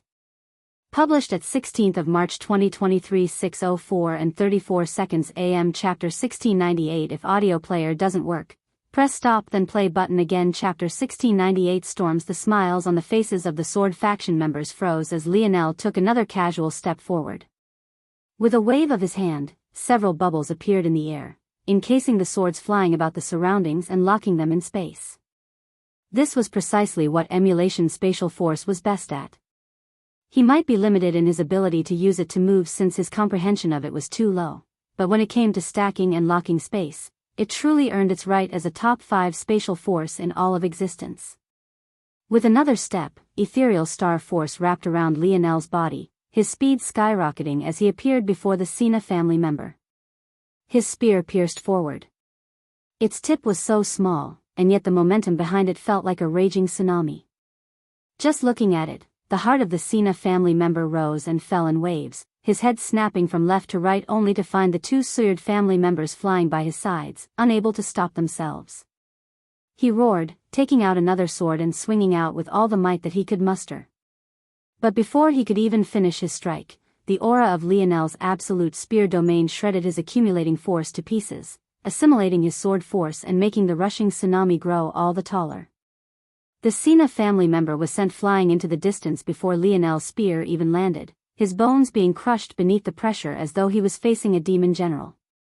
He crashed along the ground, the whites of his eyes rolling forward as he began to foam at the mouth. It was hard to tell if he would ever have the capacity to battle again. Lionel's spear aura continued to wash forward, wreaking havoc everywhere it went and shredding the attempts to block it into pieces. It crushed everything in its path, catching up to the flying Suyard family members and ravaging the both. Lionel came to a stop, clicking his tongue slightly as he retracted the rest of his strike. It seemed that he had gotten a bit overly excited and used a bit too much strength. With the current state of his sword force, whenever he unleashed too much of it, he wouldn't even have to strike down most people. Most so-called geniuses would just directly crumble. Lionel had a feeling that this was a result of high-level force manipulation, a direct suppression that truly represented a gap between dimensions. In the most literal sense, a person who was a dimension above you should be infinitely more powerful. No matter how powerful he was in the 6th dimension, he should never be able to face someone in the 7th dimension. However, in practice, at least until now, he had never experienced such a gap. Not until, at least, he had entered that zone. But in that zone, the true gap lay not in dimensions, but in degree of force manipulation. The blue cobra demon had been able to toy with him like a ragdoll precisely because of this gap. While Lionel had yet to figure out how to progress his other forces reliably, his grandfather had already done the work for him when it came to the spear, so it wasn't a surprise that his current spear force was so absolutely suffocating. If it wasn't for the fact he had gotten a bit excited knowing how to progress his spear force from now on, he wouldn't have displayed so much of it. If he was too unrestrained, he might truly accidentally kill someone. Lionel looked around and chuckled slightly. Even those that hadn't been wrapped up in his spear aura and escaped injuries had mostly fainted. Those that managed to retain their consciousness had all fallen to the ground. If one came to look now without knowing what had happened, they would have never guessed that this was actually the famous Sword faction. Lionel looked around as though trying to see if there was anyone else, but after a while, no one stepped forward, so he could only shrug. It seemed that the truly powerful members of the Sword faction were busy today. Lucky him, that meant that his job would end early. Now he could rush back to his Aina. Whistling a small tune, Lionel crushed his emulation spatial force spear and began to casually walk away. He paused for a moment when he remembered that he had kept the Sina family members' swords locked in place. With a thought, he released them and caught one in his hands before nodding to himself. There wasn't anything special about the swords aside from being a bit lighter than normal, even though their construction was fairly ordinary. It was truly the force and the secrets behind their manipulation that made them so powerful. Lionel's eyes sharpened, zooming into a section of the blade just before the hilt. There was a mark there so faint that if not for his gaining the pieces of the Bao domain lineage factor, he would have never seen it. Right there were the faint etchings of what looked like delicate calligraphy. Lionel tossed the sword away and grasped at another one, then another. Each time he finished, he nodded to himself. All of the swords had this brand. One could have easily mistaken it for the signature of a craftsman, if it wasn't for the fact that they were all just the slightest bit different. If I incorporate this into that, yes, the results would be excellent. Lionel slotted this into the back of his mind before tossing the swords aside and walking away. In his wake, the groans of swordsmen and women echoed through the faction. In the distance, the seventh-dimensional overseers of the sword faction could only clench their fists, unable to do anything. As for Cornelius, who was still following in the skies, he had already rubbed a few layers of skin from his forehead. This child would truly be the end of him. He had just returned, why was he already in the center of so many storms? This would definitely not end so simply.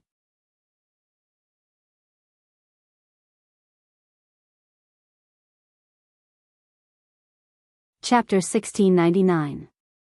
Published at 16th of March 2023 6:04 and 35 seconds AM. Chapter 1699. If audio player doesn't work, press stop then play button again. Chapter 1699 Waves, and, sorry everyone, have a splitting headache right now so I only managed to squeeze out 2 chapters. It felt like every time Lionel did something new, the information brokers of the Void Palace would try their best to keep a rein on the information. After all, this was how they made money. How could they not do such a thing? However, it was slowly becoming impossible to continue to do this. From the Void Tower, to the Bao Pagoda, then to the Spear Pagoda, and then to the Sword Faction.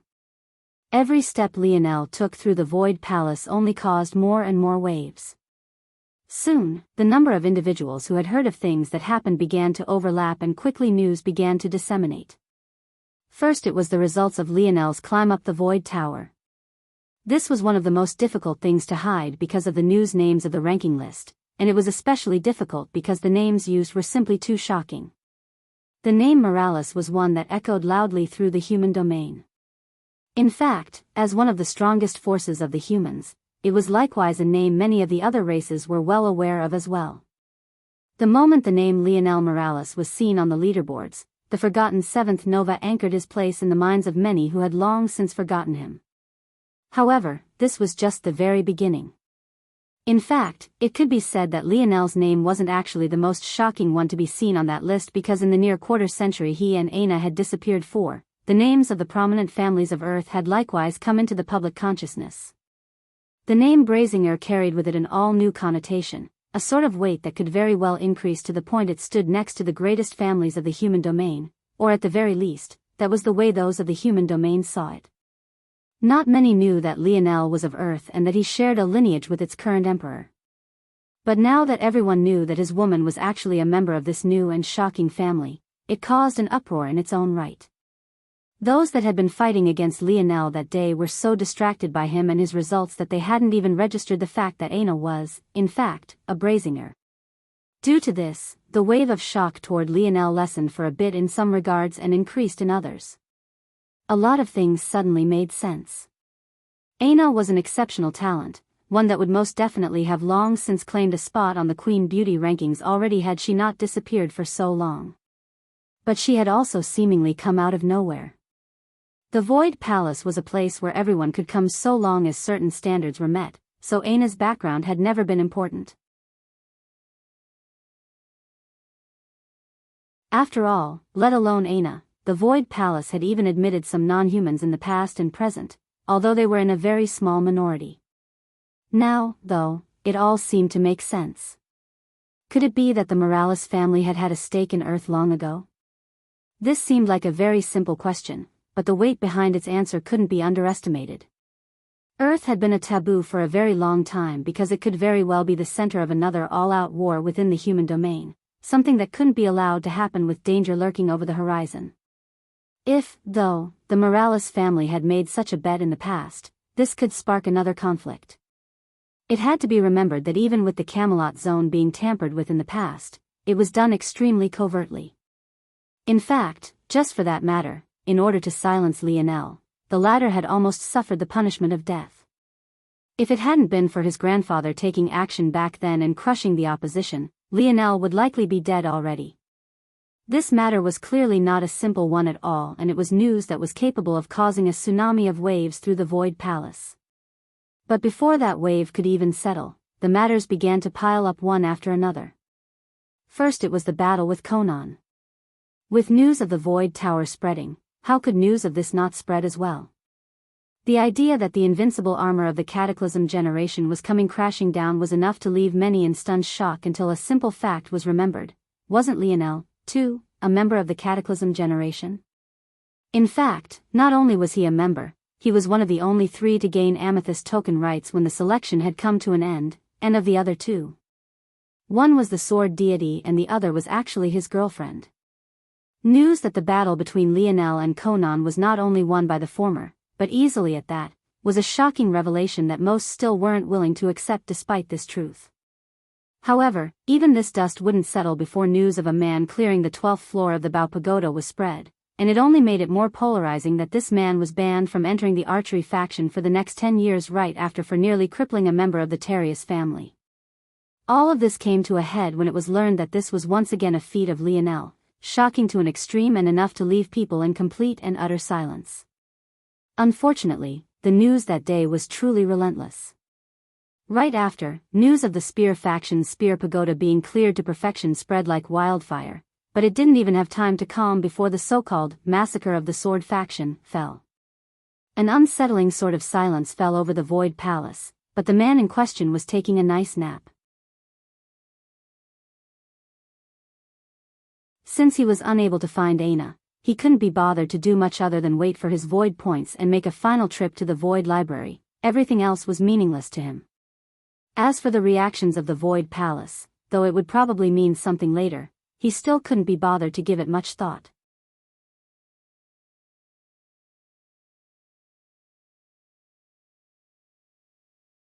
Chapter 1700.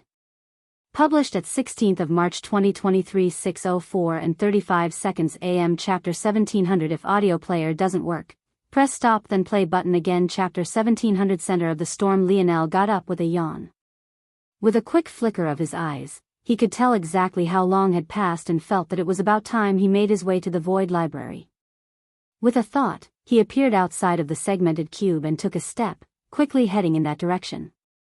Not too long later, he was standing before a familiar flight of steps, one that it had taken him a great deal of effort to climb when last he was here. Lionel smiled lightly, thinking about that moment.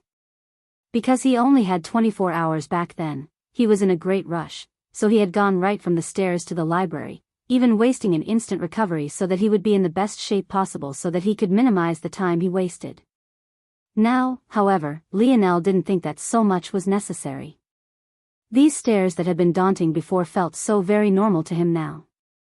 With a step, he vanished, leaping hundreds of stairs at once as he blazed a path upward, leaving many who were still climbing in his dust. Even as he moved, his speed only seemed to become faster and faster. By the time he looked up, he could already see the shadow of the library, the smile on his face widening. Lionel stomped his foot hard when he next contacted the ground, propelling himself upward with a wind-tearing momentum. Bang! He landed heavily at the top of the stairs, several glances landing on him all at once. Lionel knew that many of these people were domain-ranked disciples, a silent herd of individuals he could only see in very rare places like this one. They were truly mysterious. The last time he was here, even he couldn't quite feel their true strength. But now he was absolutely certain that they had enough power to crush him with a finger. That said, that could only be expected. It was impossible to be a domain-ranked disciple without first being a seventh-dimensional existence, but even then, that wasn't enough.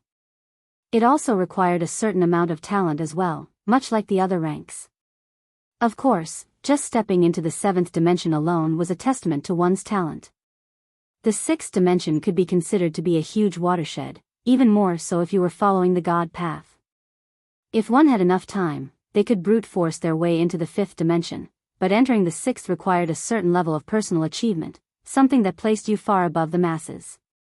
The seventh dimension was an even more exaggerated version of this, leaving it as a watershed reserved for only the cream of the crop of an already small population. But these domain-ranked disciples were even a step above that. It was no wonder it was so difficult for the past Lionel to see through them.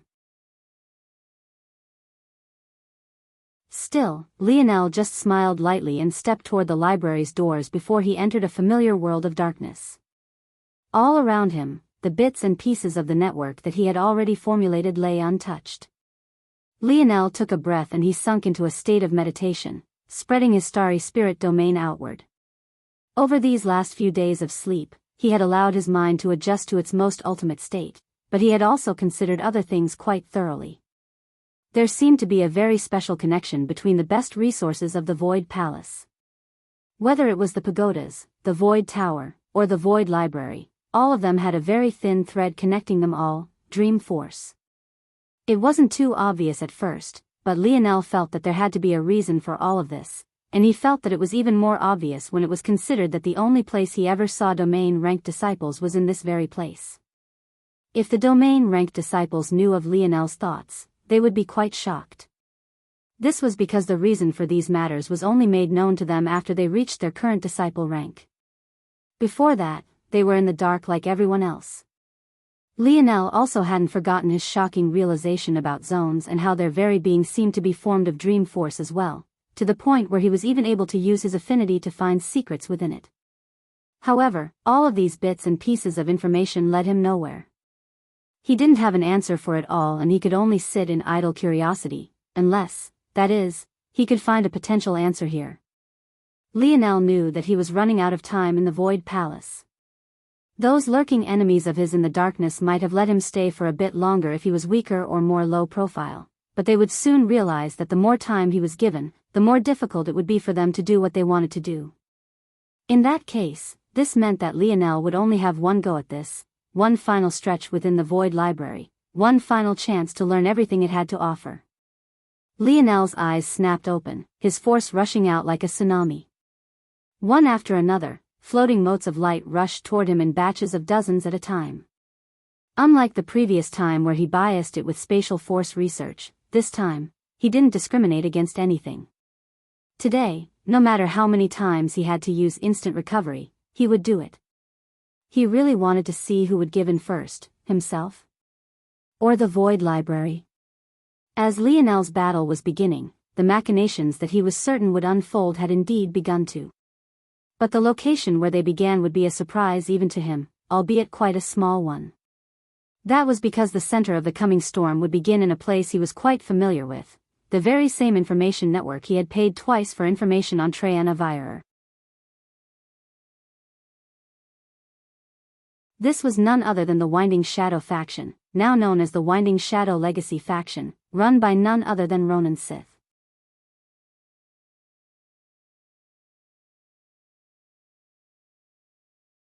Chapter 1701.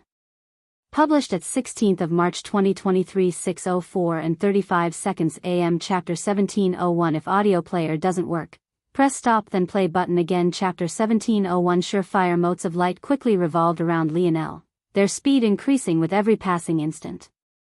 He seemed to have already lost himself in the movements, completely uncaring of the kind of stamina he was blowing through every moment. There had probably been very few in the history of the Void Palace who had completely assimilated all of the knowledge that was here, and probably none who would do so in a mere 2 visits like Lionel, and the difficulty easily spoke to that.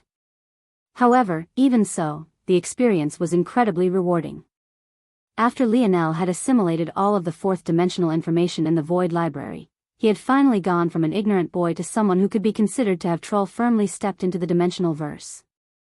Although there were still some simple matters that he didn't quite grasp, they were so insignificant that they didn't mean much on a large scale. Now, however, Lionel was quickly not only becoming well informed, but he was even becoming more informed than most. It was like the difference between an individual finishing grade school and someone who had worked their way up to a doctorate, but the main distinction here was that rather than having this doctorate in just one field, Leon was quickly gaining them in everything. Studies and research papers on spatial force were just the tip of the iceberg. In fact, it could be said that they were among the rarest research conducted purely because of how rare spatial force was. There were more research papers on niche elemental forces than there was for spatial force on the whole. When entire elemental chains were taken into consideration, the difference was even more jarring, but the findings were equally as fascinating, although it was impossible that they would all be as useful as the Lotus research paper Lionel had read before that allowed him to form his Lotus domain.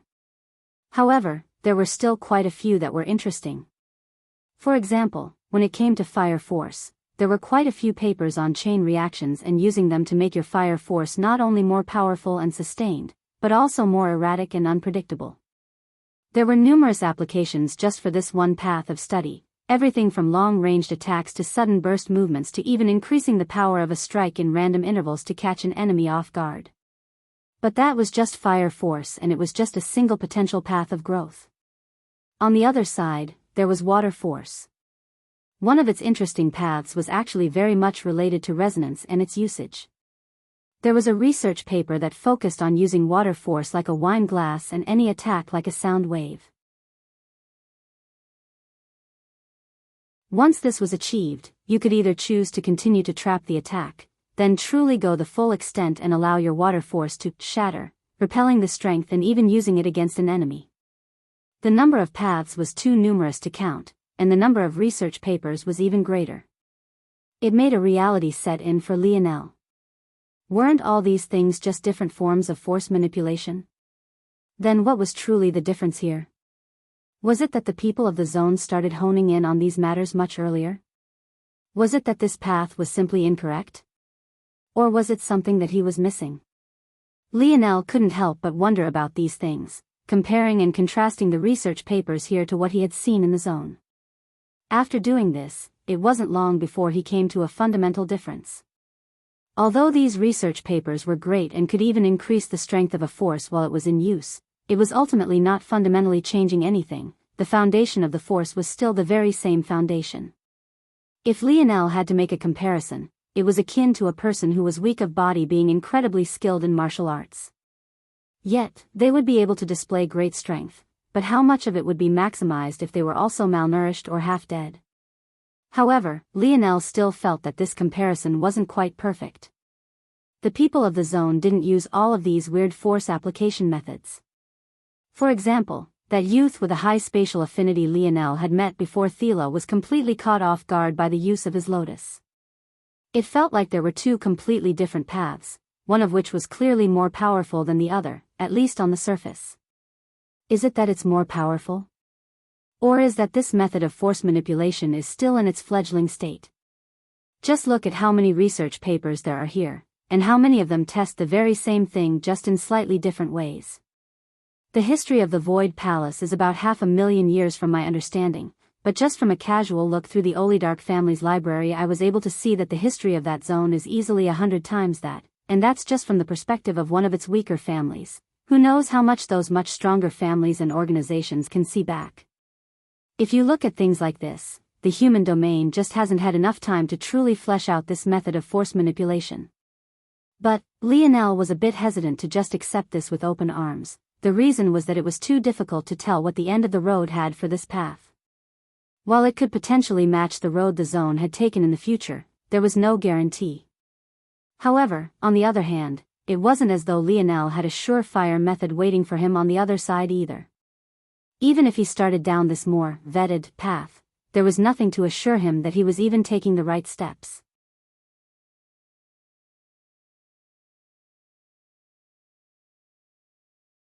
Chapter 1702. Published at 16th of March 2023 6:04 and 35 seconds AM. Chapter 1702. If audio player doesn't work, press stop then play button again. Chapter 1702. Omen. Lionel didn't force himself to make a decision, still focused on assimilating more. However, part of his mind still wanted to feel like he was headed in the right direction, so he allotted some of his thoughts to organize this information slowly.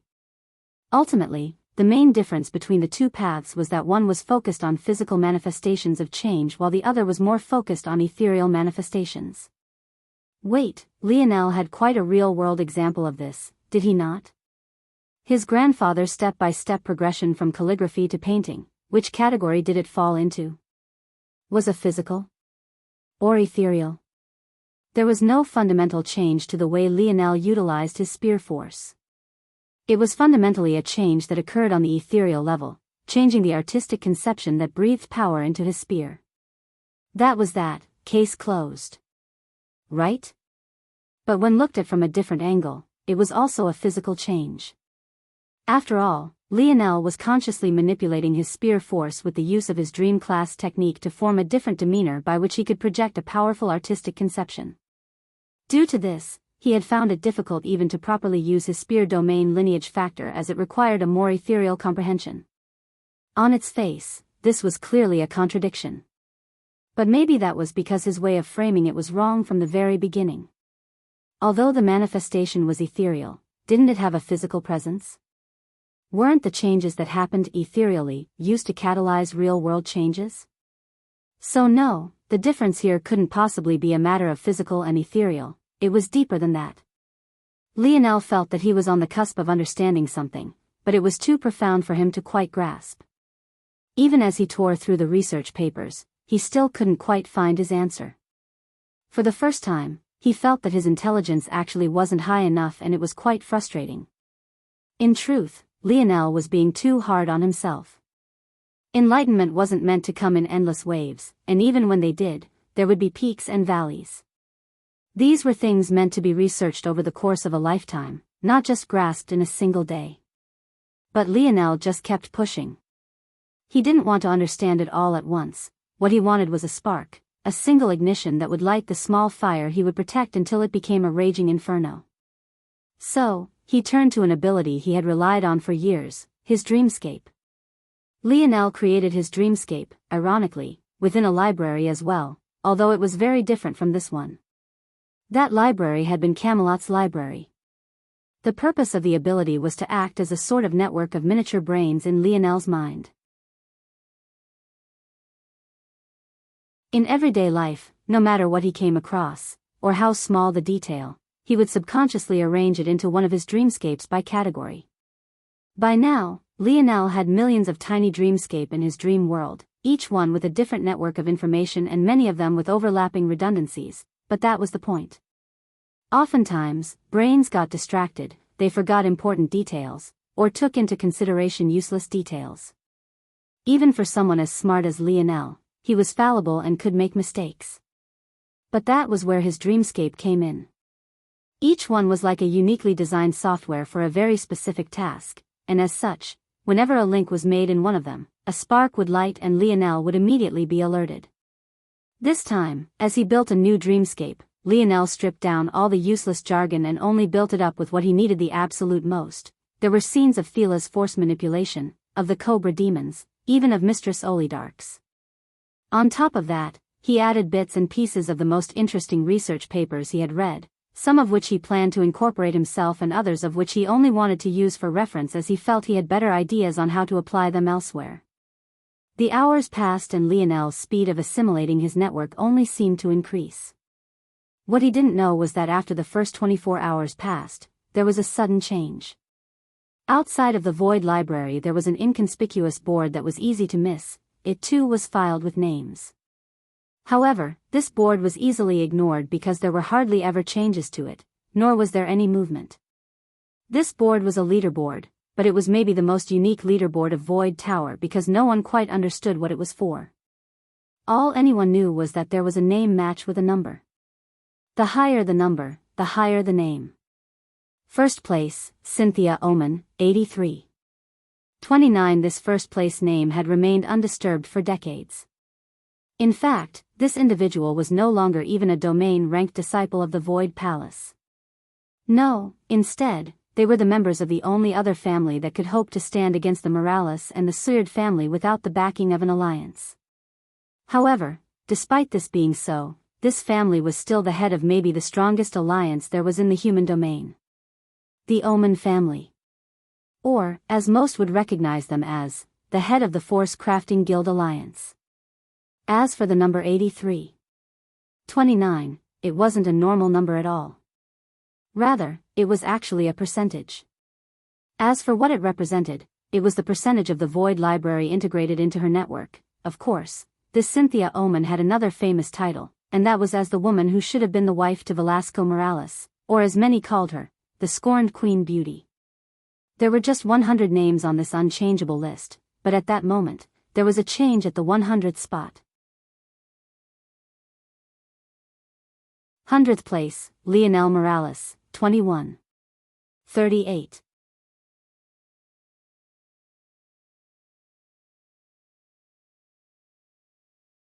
Chapter 1703. Published at 16th of March 2023 6:04 and 35 seconds AM. Chapter 1703. If audio player doesn't work, press stop then play button again. Chapter 1703. 100%. The sudden change to the list, despite the fact it was rarely paid attention on the whole, was enough for all of the domain-ranked disciples to look at once. In that instant, the Void Library went from a quiet ambience to suddenly being forced to withstand a rushing wind. Their gazes sharpened, focusing on the name. When they saw the name Morales, their brows couldn't help but shoot up. There were 4 other Morales family members on the list, but this wasn't too surprising. The Morales family was the only crafting power capable of competing against the Force Crafting Guild in terms of quality of materials output, although they had no way of keeping up with quantity. With the design of the Void Library, those with greater mental properties would perform better. As such, it wasn't too surprising that the Morales family would have such a showing. However, what shocked them was that they didn't recognize this Leonel Morales name. If the disciples below were detached from Leonel's legend, at least in the beginning, then the domain-ranked disciples were even more so. They were disconnected from the world and only really paid attention to their improvement. If there was anyone or any group that they did know about, it was most definitely the 7th-dimensional individuals of the Void Palace, as they were the only ones with a chance to one day become domain-ranked disciples. But what was shocking was that they didn't know this young man, so logically this could only mean that Leonel wasn't in the 7th dimension. Such a realization made their hearts skip a beat. This had to be a rare genius, but to think that this would actually happen twice. That was because right now the 2nd-ranked individual on the list was another great anomaly. 2nd place, Yuri Brazinger, 81. 87. Not only were the 2 top places women, but both happened to be 2 women who hated Leonel's guts. The first wasn't his fault, as that could only be blamed on his father's crimes. But as the saying went, like father, like son. Leonel had crimes of his own, cries that Yuri was very much aware of. When Yuri appeared on the scene to enter the Void Library, it was said that she managed to reach such a level of completion after just a single visit. But after this first visit, she turned around and left, never to return again. Others might be unaware of why this was, but the domain-ranked disciples weren't so ignorant. It was said that this Yuri wasn't human. As such, it was tacitly agreed that she wouldn't assimilate the knowledge of the Void Library fully, and it had just been a simple exercise on her part. As for what the details of this were, it was completely unknown. But what was clear was that there was actually a 2nd individual who would cause the list to change in such a short period of time. Was it that youth who had just come up before? But that was impossible. He was just in Tier 1. Was such a thing even possible? Wait, how long had even passed since then? Even if he was 100 times more powerful, had enough time passed? As they were lost in thought, the numbers by Leonel's name only continued to shoot upward. While it was only 100% every few seconds to minutes, a slow speed for practically anything else, for the Void Library he might as well have been moving at light speed. The domain-ranked disciples watched in a stunned silence as Leonel crossed the 22% mark and increased toward 23% and surpassed 24%.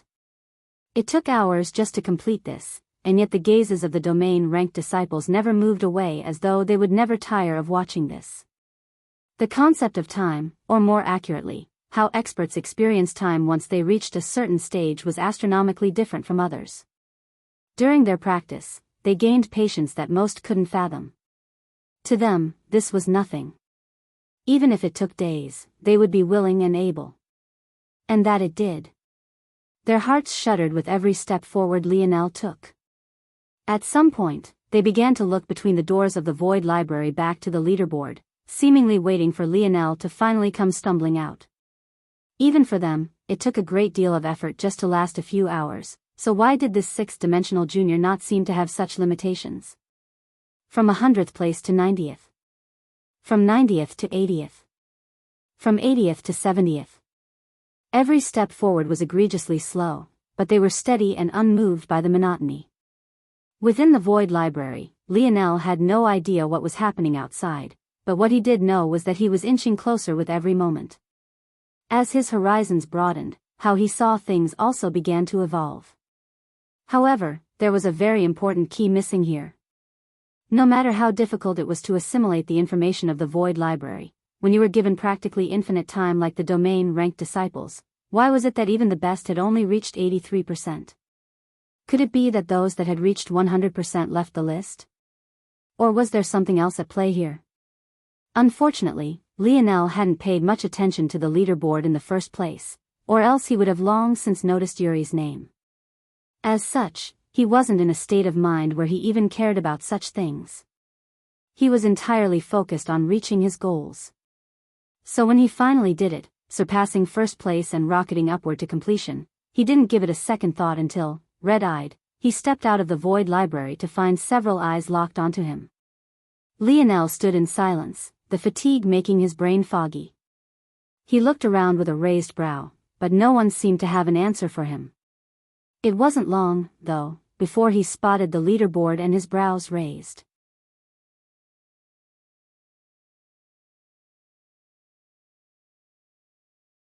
Chapter 1704. Published at 16th of March 2023 6:04 and 35 seconds AM. Chapter 1704. If audio player doesn't work, press stop then play button again. Chapter 1704. Familiar. Lionel exhaled a breath before stretching his neck. Of course, he had no idea who Cynthia Oman was, but he most definitely recognized Yuri's name. It seemed that girl was doing just fine. That was good since Aina would be sad if she had died in the zone. Lionel wondered if Yuri was still here or if she had returned to Earth. Of course, he also had no idea that the Brazinger name also held much more weight now than it had before as well. If he had known, he would also know that returning probably wouldn't be very safe for Yuri. Lionel yawned. He had a bit of that good feeling of euphoria one had after a workout, but he also wanted to collapse into a heap after devouring a ton of food as well. It was about time he found Aina, whose cooking would be better to enjoy now than his girlfriend's. Lionel stretched and took a step toward the stairs to return. He expected someone to stop him because that was just the kind of luck he had. But surprisingly, no one did. Everything felt quite eerily silent and no one said a word as Lionel vanished down the steps. That said, that didn't stop their brows from being touched with a hint of solemnity. Lionel made it down to the bottom of the stairs quite quickly. His eyes were somewhat droopy and he yawned from time to time, but ultimately, his state was still far better now than it had been in the past where he could barely move. A while later, he returned to the Spear faction and nothing much seemed to have changed. He had half expected for a war to have broken out by now, but once again, his expectations were dashed. It was, once again, oddly peaceful. Lionel was very used to this. In reality, it was just about an hour of peace, but it felt off as though he didn't deserve this much. He couldn't help but chuckle to himself. He really never got much time to rest. The last time he did was thanks to his mother twisting the rules of the Void Palace for his sake, but that almost resulted in a disaster because they were dumped right into the selection right after. Lionel sighed. Was his mother all right?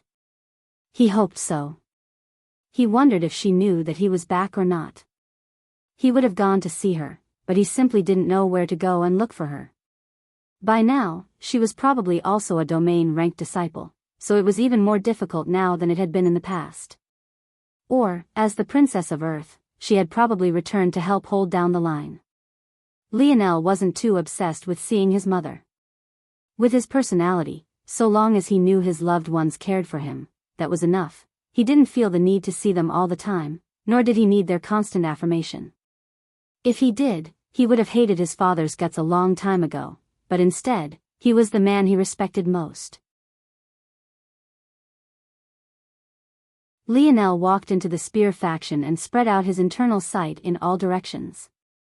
By this point, there were very few who could sense his internal sight if he didn't want them to, and if covertness was really what he wanted, he would just use a dialed-down version of his starry spirit domain.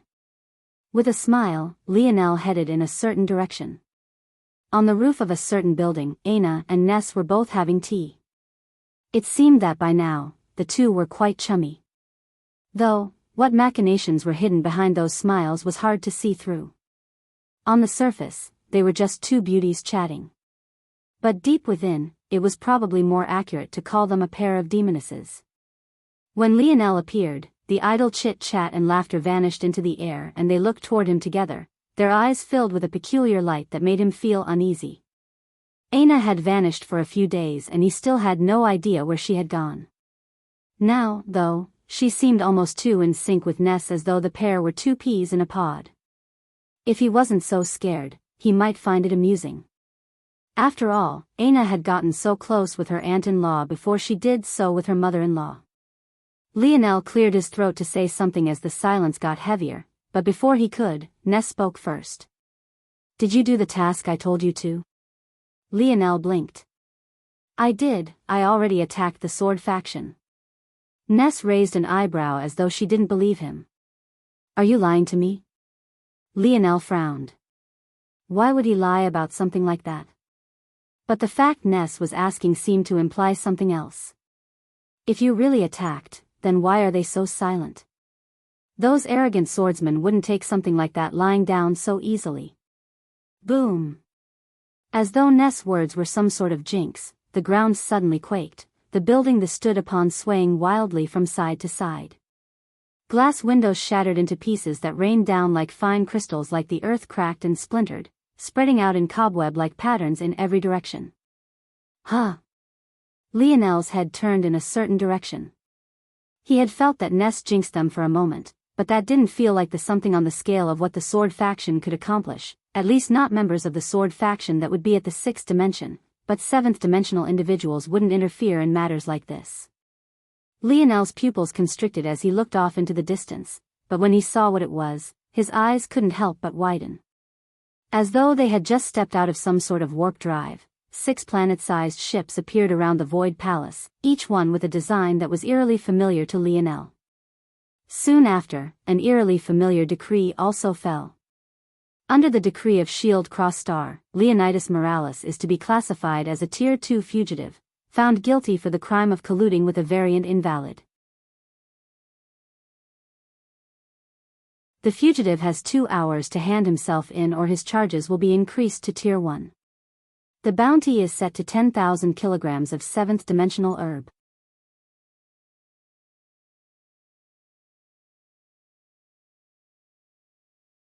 Chapter 1705. Published at 16th of March 2023 6:04 and 36 seconds AM. Chapter 1705. If audio player doesn't work, press stop then play button again. Chapter 1705. Madman. The last time this happened, Lionel looked up into the skies with quite a helpless expression on his face. He had just battled the puppet master until he had not an ounce of strength left in his body, all to find out that friends he had made had lost their lives one after another in the face of Terrain's invasion. He had been exhausted, both physical and mentally. As a young man who had entered the dimensional verse at a mere 17 years of age, passing his 18th birthday in a Mayan tomb of all things, he hadn't gotten a chance to breathe not a single time. It just felt relentless, as though the world itself wouldn't calm until it reaped his life away. However, when he looked up into the skies this time, after his gaze settled and he understood what was happening, he actually chuckled. He found it all to be amusing, as though they had all set the table for an excellent comedy show designed just for him. He was no longer than 18-year-old youth. His 24th birthday had passed not long ago and the strength he held in the palm of his hands was nothing like it had been in the past. He stood taller, his shoulders were broader, his stance more solid. He knew what he wanted in life and things that used to make him wince in pain and shiver in terror no longer even made him blink. There was a point in his life where the greatest pain to him was simply opening up the first doors of his metal synergy lineage factor, but just a few weeks ago he had suffered a fate of being eaten alive and actually managed to maintain his sanity. There was a point where he was ignorant of the ways of the dimensional verse, shocked and awed by the littlest of things, but now he held maybe more knowledge in his mind than even the Void Elders themselves.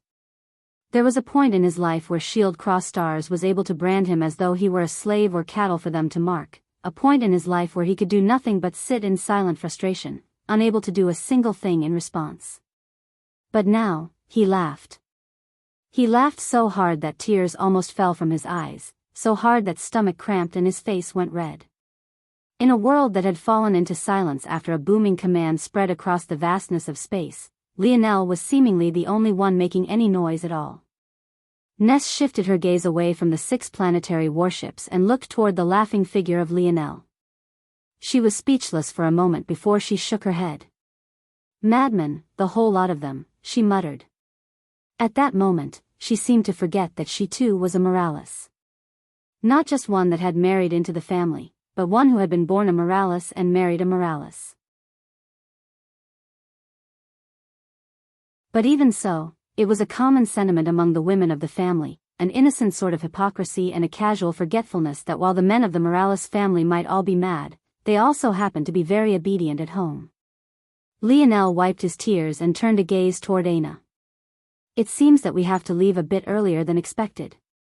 The question is, do you want to do so quietly? Or wreak some havoc?" A grin spread across Lionel's face. The last time Shield Cross Stars had chased him down, he used a javelin to destroy their warships. Of course, that was a mere branch of Shield Cross Stars as they had one in every galaxy across the human domain. Compared to that branch, the officers that had come this time were on a completely different level. If they weren't, how would they dare to come to the Void Palace with such a bold display? Surrounding Void Palace with warships? Were you trying to slap the faces of the protectors of mankind? However, if there was any organization that could do so, it was Shield Cross Stars. The Void Palace was the protectors of humanity against the other races. Shield Cross Stars was the protector of humanity against themselves. They were 2 sides of the same coin, connected in many ways, and disconnected in many more. Becoming a Tier 3 fugitive in the eyes of Shield Cross Stars was enough to guarantee a life without peace. This level was a point where it ceased to be a matter of branches, and reached a level where the whole of Shield Cross Stars would be focused on your capture. Yet, Lionel wasn't just Tier 3, he was actually classified as Tier 2 with a clear route to Tier 1. There was no doubting the seriousness of this matter. Hearing Lionel's question, it was Aina's turn to be speechless. Wasn't leaving silently the obvious answer? This boyfriend of hers was getting more and more fond of causing trouble. But she couldn't help but feel a hint of excitement seeing the look in her eyes, the result of contradictory feelings pulling her in separate directions. On one hand, she wanted Lionel to be safe and stop taking risks. But on the other hand, she couldn't help but be supremely attracted to the Lionel she was seeing now. At that moment, before Aina could answer, a familiar figure appeared in the skies, a deep frown on his face. This man was none other than Cornelius, who had been assigned to follow and monitor Lionel. Right now, his usually helpless expression was taken over by a hardly concealed fury. "Shield Cross Stars, what is the meaning of this? What do you mean by surrounding my Void Palace? Have you forgotten all sense of propriety?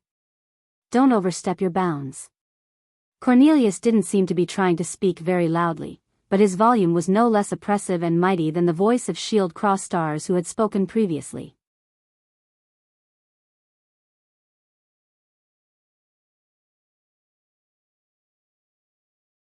Chapter 1706. Published at 16th of March 2023 6:06 and 28 seconds AM. Chapter 1706. If audio player doesn't work, press stop then play button again. Chapter 1706. Mistaken. Cornelius' words echoed with a boom, stifling the echo of the previous man who had spoken. The fury in his tone was subtle, but still clear, the rumbling of his voice causing the 6 warships to quake. In response, the warship facing Cornelius had some movement and a figure slowly made their way out. He wore the iconic uniform of Shield Cross Stars, split robes and metallic leg sleeves. It made him look like an off-duty Knight of the Templar, the metal shimmering with a resplendent glow that seemed to warp the air with its heft. Cornelius' eyes narrowed when he saw this individual. He had already expected that whoever Shield Cross Stars would send for such a mission would not be normal, but seeing it for himself helped it truly sink in. Much like their fugitive tiers, Shield Cross Stars also had officer tiers. Anyone above Tier 4 was already in the 7th dimension, but this individual was already in Tier 2. Of course, on the surface and without further investigation, It made sense that anyone that came after a Tier 2 fugitive would likewise be a Tier 2 officer. But when it was considered that Lionel was a junior who had only just stepped into 6th dimension, this was absolutely ridiculous, especially since this was no normal Tier 2 officer. Within tiers of officer, there were what Shield Cross Star's upper management called promotion paths. These promotion paths were further divided into Shield ranks and Star ranks, which were then even further divided into 3 levels each. Essentially, Shield ranks were the foot soldiers, they were the bulk of the force and they were the units that did everything from manning the ships to doing maintenance on them. Star ranks were the commanding officers. These were individuals who gave and related orders, as well as those who had the strongest combat prowess of the organization. The so-called promotion path was decided by one's potential and talent. There were vast differences between those of the same dimension and even of the same tier. As such, every member of Shield Cross Stars was evaluated strictly and then slotted into their appropriate roles. The Tier 2 Shield rank officers tended to be individuals of the very pinnacle of the 6th dimension. The Tier 2 Star rank officers, however, were all in the 7th dimension without the slightest doubt. In fact, so were Tier 3 Star rank officers. Only Tier 1 Shield rank officers could finally be of the 7th dimension, so one could imagine the kind of monsters made up Tier 1 Star rank officers. Knowing this, the fact a Tier 2 Star rank officer had appeared here for the sake of capturing and bringing Lionel to justice. Well, to say it was overkill was an understatement. In fact, it smelt of bullshit. Level 3 Tier 2 Star rank officer DiVincenzo. He stated his name and rank immediately. "I've come for the fugitive. I hope that you will not make things difficult for me." Cornelius' expression darkened. "I've asked once and I will ask once more. Do not make me repeat myself for a 3rd time. What is the meaning of this?" It almost felt that Shield Cross Stars was using this as an opportunity to knock the Void Palace down a peg, and Lionel was just a convenient excuse. But it was clear that there was something deeper than this. If Lionel was truly some sort of fugitive, there were a million other ways to deal with this situation. Announcing it to the world and coming forward so boldly was among the very stupidest. No, it might be the stupidest. Doing things like this ensured that there would be witnesses, and with witnesses, that man would catch wind of this. Cornelius understood Velasco well. If Lionel died in the hands of another 6th-dimensional existence, or, for example, died in a trial that many of his other cohorts had survived like the Rapak's nest, he wouldn't care. However, if he died in the hands of some old monster, or in the midst of a power struggle designed purely to spit in the face of Velasco's legend, then there would be hell to pay. The Void Palace was still reeling from the last time Velasco attacked them in a fury. Compared to the Void Palace, Shield Cross Stars was even more vulnerable because their power was separated across so many locations and branches. Did they have a death wish? None of this even considered the stance of the Morales family as a whole on the topic. As I've said, we have only come for the fugitive, there is no other meaning. You've come for a Tier 1 6th-dimensional junior with 6 Tier 2 officer fleets? Cornelius sneered. Do you take me for a child? It is inadvisable to underestimate youth. We have intelligence that he could be a danger to his surroundings. With the future of the human domain being held here, taking risks would be unacceptable, so we came out with the full measure of strength possible to be allocated to a Tier 2 fugitive. Please understand.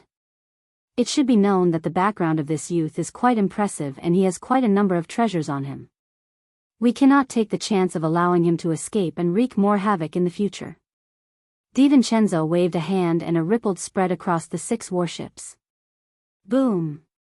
Violent beams of lights connected the warships one after another, and under the astonished gazes of the spectators, the entire Void Palace was suddenly locked down in space, disallowing any covert methods of escape.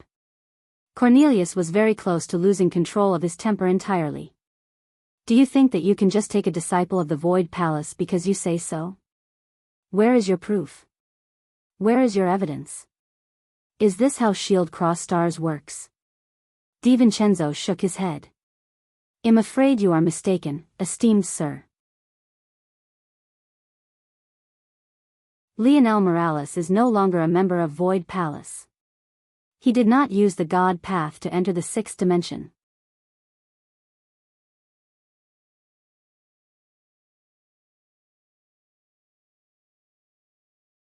Chapter 1707. Published at 16th of March 2023 6:06 and 29 seconds AM. Chapter 1707. If audio player doesn't work, press stop then play button again. Chapter 1707. Did I do good? Cornelius froze. His head almost subtly turned in one direction, but he caught himself before he did so. He knew exactly where Lionel was because he had been following him, but that didn't mean that Shield Cross Stars did. As shocking as their strength was, no one beneath the eighth dimension could just casually cover several planetary widths of space to find a single person. If they could, they wouldn't have to lock down the space. He wanted to refute what DiVincenzo said, but the latter seemed so certain and he had no idea. When Lionel fought, whether it was against Conan or the Sword faction, he hadn't released his god runes even once. Unless Cornelius personally scanned Lionel with his internal sight, something he wouldn't do for the latter's privacy, it was impossible to tell. Plus, what he didn't know was that even if he was willing to do such a thing, whether or not he could actually get past Lionel's mental defenses was a different matter entirely. He had originally thought that Lionel was just so powerful that he didn't need to use his god runes, but then he suddenly remembered that in his battle up the Void Tower, Lionel hadn't used his god runes either, even up until the point of his death. A part of Cornelius wanted to believe that this was because Lionel expected something like this to happen, and as such, held back a good portion of his strength. But was that possible? Even though he was completely caught off guard by all of this, was Lionel's foresight really so much better than his own? According to the rules of the Void Palace, anyone who failed to enter the sixth dimension with the God Path would be expelled, effective immediately. If what this Tier 2 officer was saying was true, then Lionel truly didn't have the protective badge of the Void Palace any longer. There's no need to doubt this matter, esteemed sir. The timeline is clear for you to check yourself. According to our information, Lionel Morales suffered the descent of the Cataclysm at Tier 9 of the fifth dimension. When he returned, he was in Tier 1, but he had never checked the technique stores of the Void Palace, so it's clear he took the easiest method. That proves nothing, you know his background as well as I do. True enough, he could have gained a method from the Morales family. Unfortunately, this isn't the case. The Void Tower formed a perfect replica of him when he entered and it didn't sense the aura of the God Path. Shield Cross Stars wouldn't act without proper assurances. Cornelius stopped talking, his expression turning placid. It was clear and obvious what this person was doing. He could have stated this as his first reason and left the matter at that, but he didn't, instead allowing Cornelius to speak more before shutting him down. Not only was this a humiliation, but it seemed to speak on the incompetence of the Void Palace. Lionel had entered the Void Tower days ago, and yet they were still unaware until now. Regardless, hopefully by now Lionel had used this opportunity to make some headway in running. This matter was still fishy to him and he simply didn't believe that that man's son would do such a thing. Before that happened, Velasco himself would probably kill Lionel first. However, what happened next left Cornelius not knowing how to react at all. "Hello, I'm the fugitive you're looking for." Lionel's voice didn't seem to have much effort behind it either, and yet, his projection didn't lose out to the two seventh-dimensional monsters in the skies at all. And how could it? With his current comprehension of resonance, this was all too easy for him. He sat on a building's roof, his feet dangling, a smile hanging from his lips. DiVincenzo's gaze sharpened as he looked toward Lionel, but despite the gaze of a seventh-dimensional expert being capable of shooting across such a large distance, Lionel didn't feel much pressure at all. This Tier 2 officer would have to be hundreds of times closer before Lionel would feel anything. In fact, considering how far apart they were, unless this person had the Bao domain lineage factor, in his eyes, Lionel was probably as small as a speck of dust right now if he could see Lionel clearly at all. That said, Lionel could see his face almost too clearly, and it was likely that DiVincenzo was well aware of this feeling, or else his face wouldn't have been so stiff for a moment. "Since you are willing to hand yourself in, then this matter will be easily resolved." "Hand myself in?" Why would I do something like that? Lionel chuckled. DiVincenzo's gaze narrowed. For some reason, he felt more pressure talking to this boy than he did Cornelius, but this wasn't because their strengths were equal, far from it. It was because the OF something more ethereal, potential. This isn't a matter you can decide, Cornelius replied calmly. Oh? Is that so? Lionel blinked innocently. With a flip of his palm, a familiar silver disc dictionary appeared. Old man, your son's being bullied, don't you think that you should do something about this? DiVincenzo suddenly froze, his body subconsciously trembling as he moved, prepared to retreat. Lionel, who had on a very wronged expression just a moment ago, suddenly burst into a fit of laughter.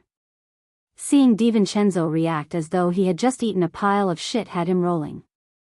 Sorry. I'm just messing around, my old man has better things to do than be here. But it's funny, you're so scared yet you still dare to do this. DiVincenzo's expression darkened for the first time, the hints of red being overwhelmed by a malevolent blackness. Who? Just when DiVincenzo was about to attack in a state of half-fury, he froze again. This time, it was Lionel's turn to be stunned. At that moment, a hologram of his father appeared. Clearly, he hadn't expected this to actually happen. Ah, you actually remembered I exist? Lionel asked speechlessly. Velasco cleaned out his ear with a pinky. Be more respectful, brat. Your mom is on my ass. If not for this, do you think I'd bother with yo? Excuse me? Do I have to tell you how to take care of your own son? At that moment, a familiar voice called out from a seemingly nearby distance, at least relative to wherever his father was. Lionel smiled beside himself, but then he froze. Wait, so this thing really can connect a call? Those weren't prank voicemails at all, were they? Velasco, who had just been caught, had nowhere to vent his hatred but toward an easy target. All those above the sixth dimension, scram. If you can still take the losses of losing at the hands of my seed, then you can continue to attack once that's fulfilled. After saying these words, Velasco seemed to ignore everything else as his hologram turned toward a certain direction. Wife, I did good, right? His voice cut out before the rest was said, which was probably good for the sake of Lionel's mental health. In the skies, though, the calm DiVincenzo seemed to have crimson serpents crawling beneath the skin of his forehead. You're tuning in to the Biyao's Wuxia Chronicles YouTube channel. Don't forget to subscribe and join us on this journey to catch the most captivating stories.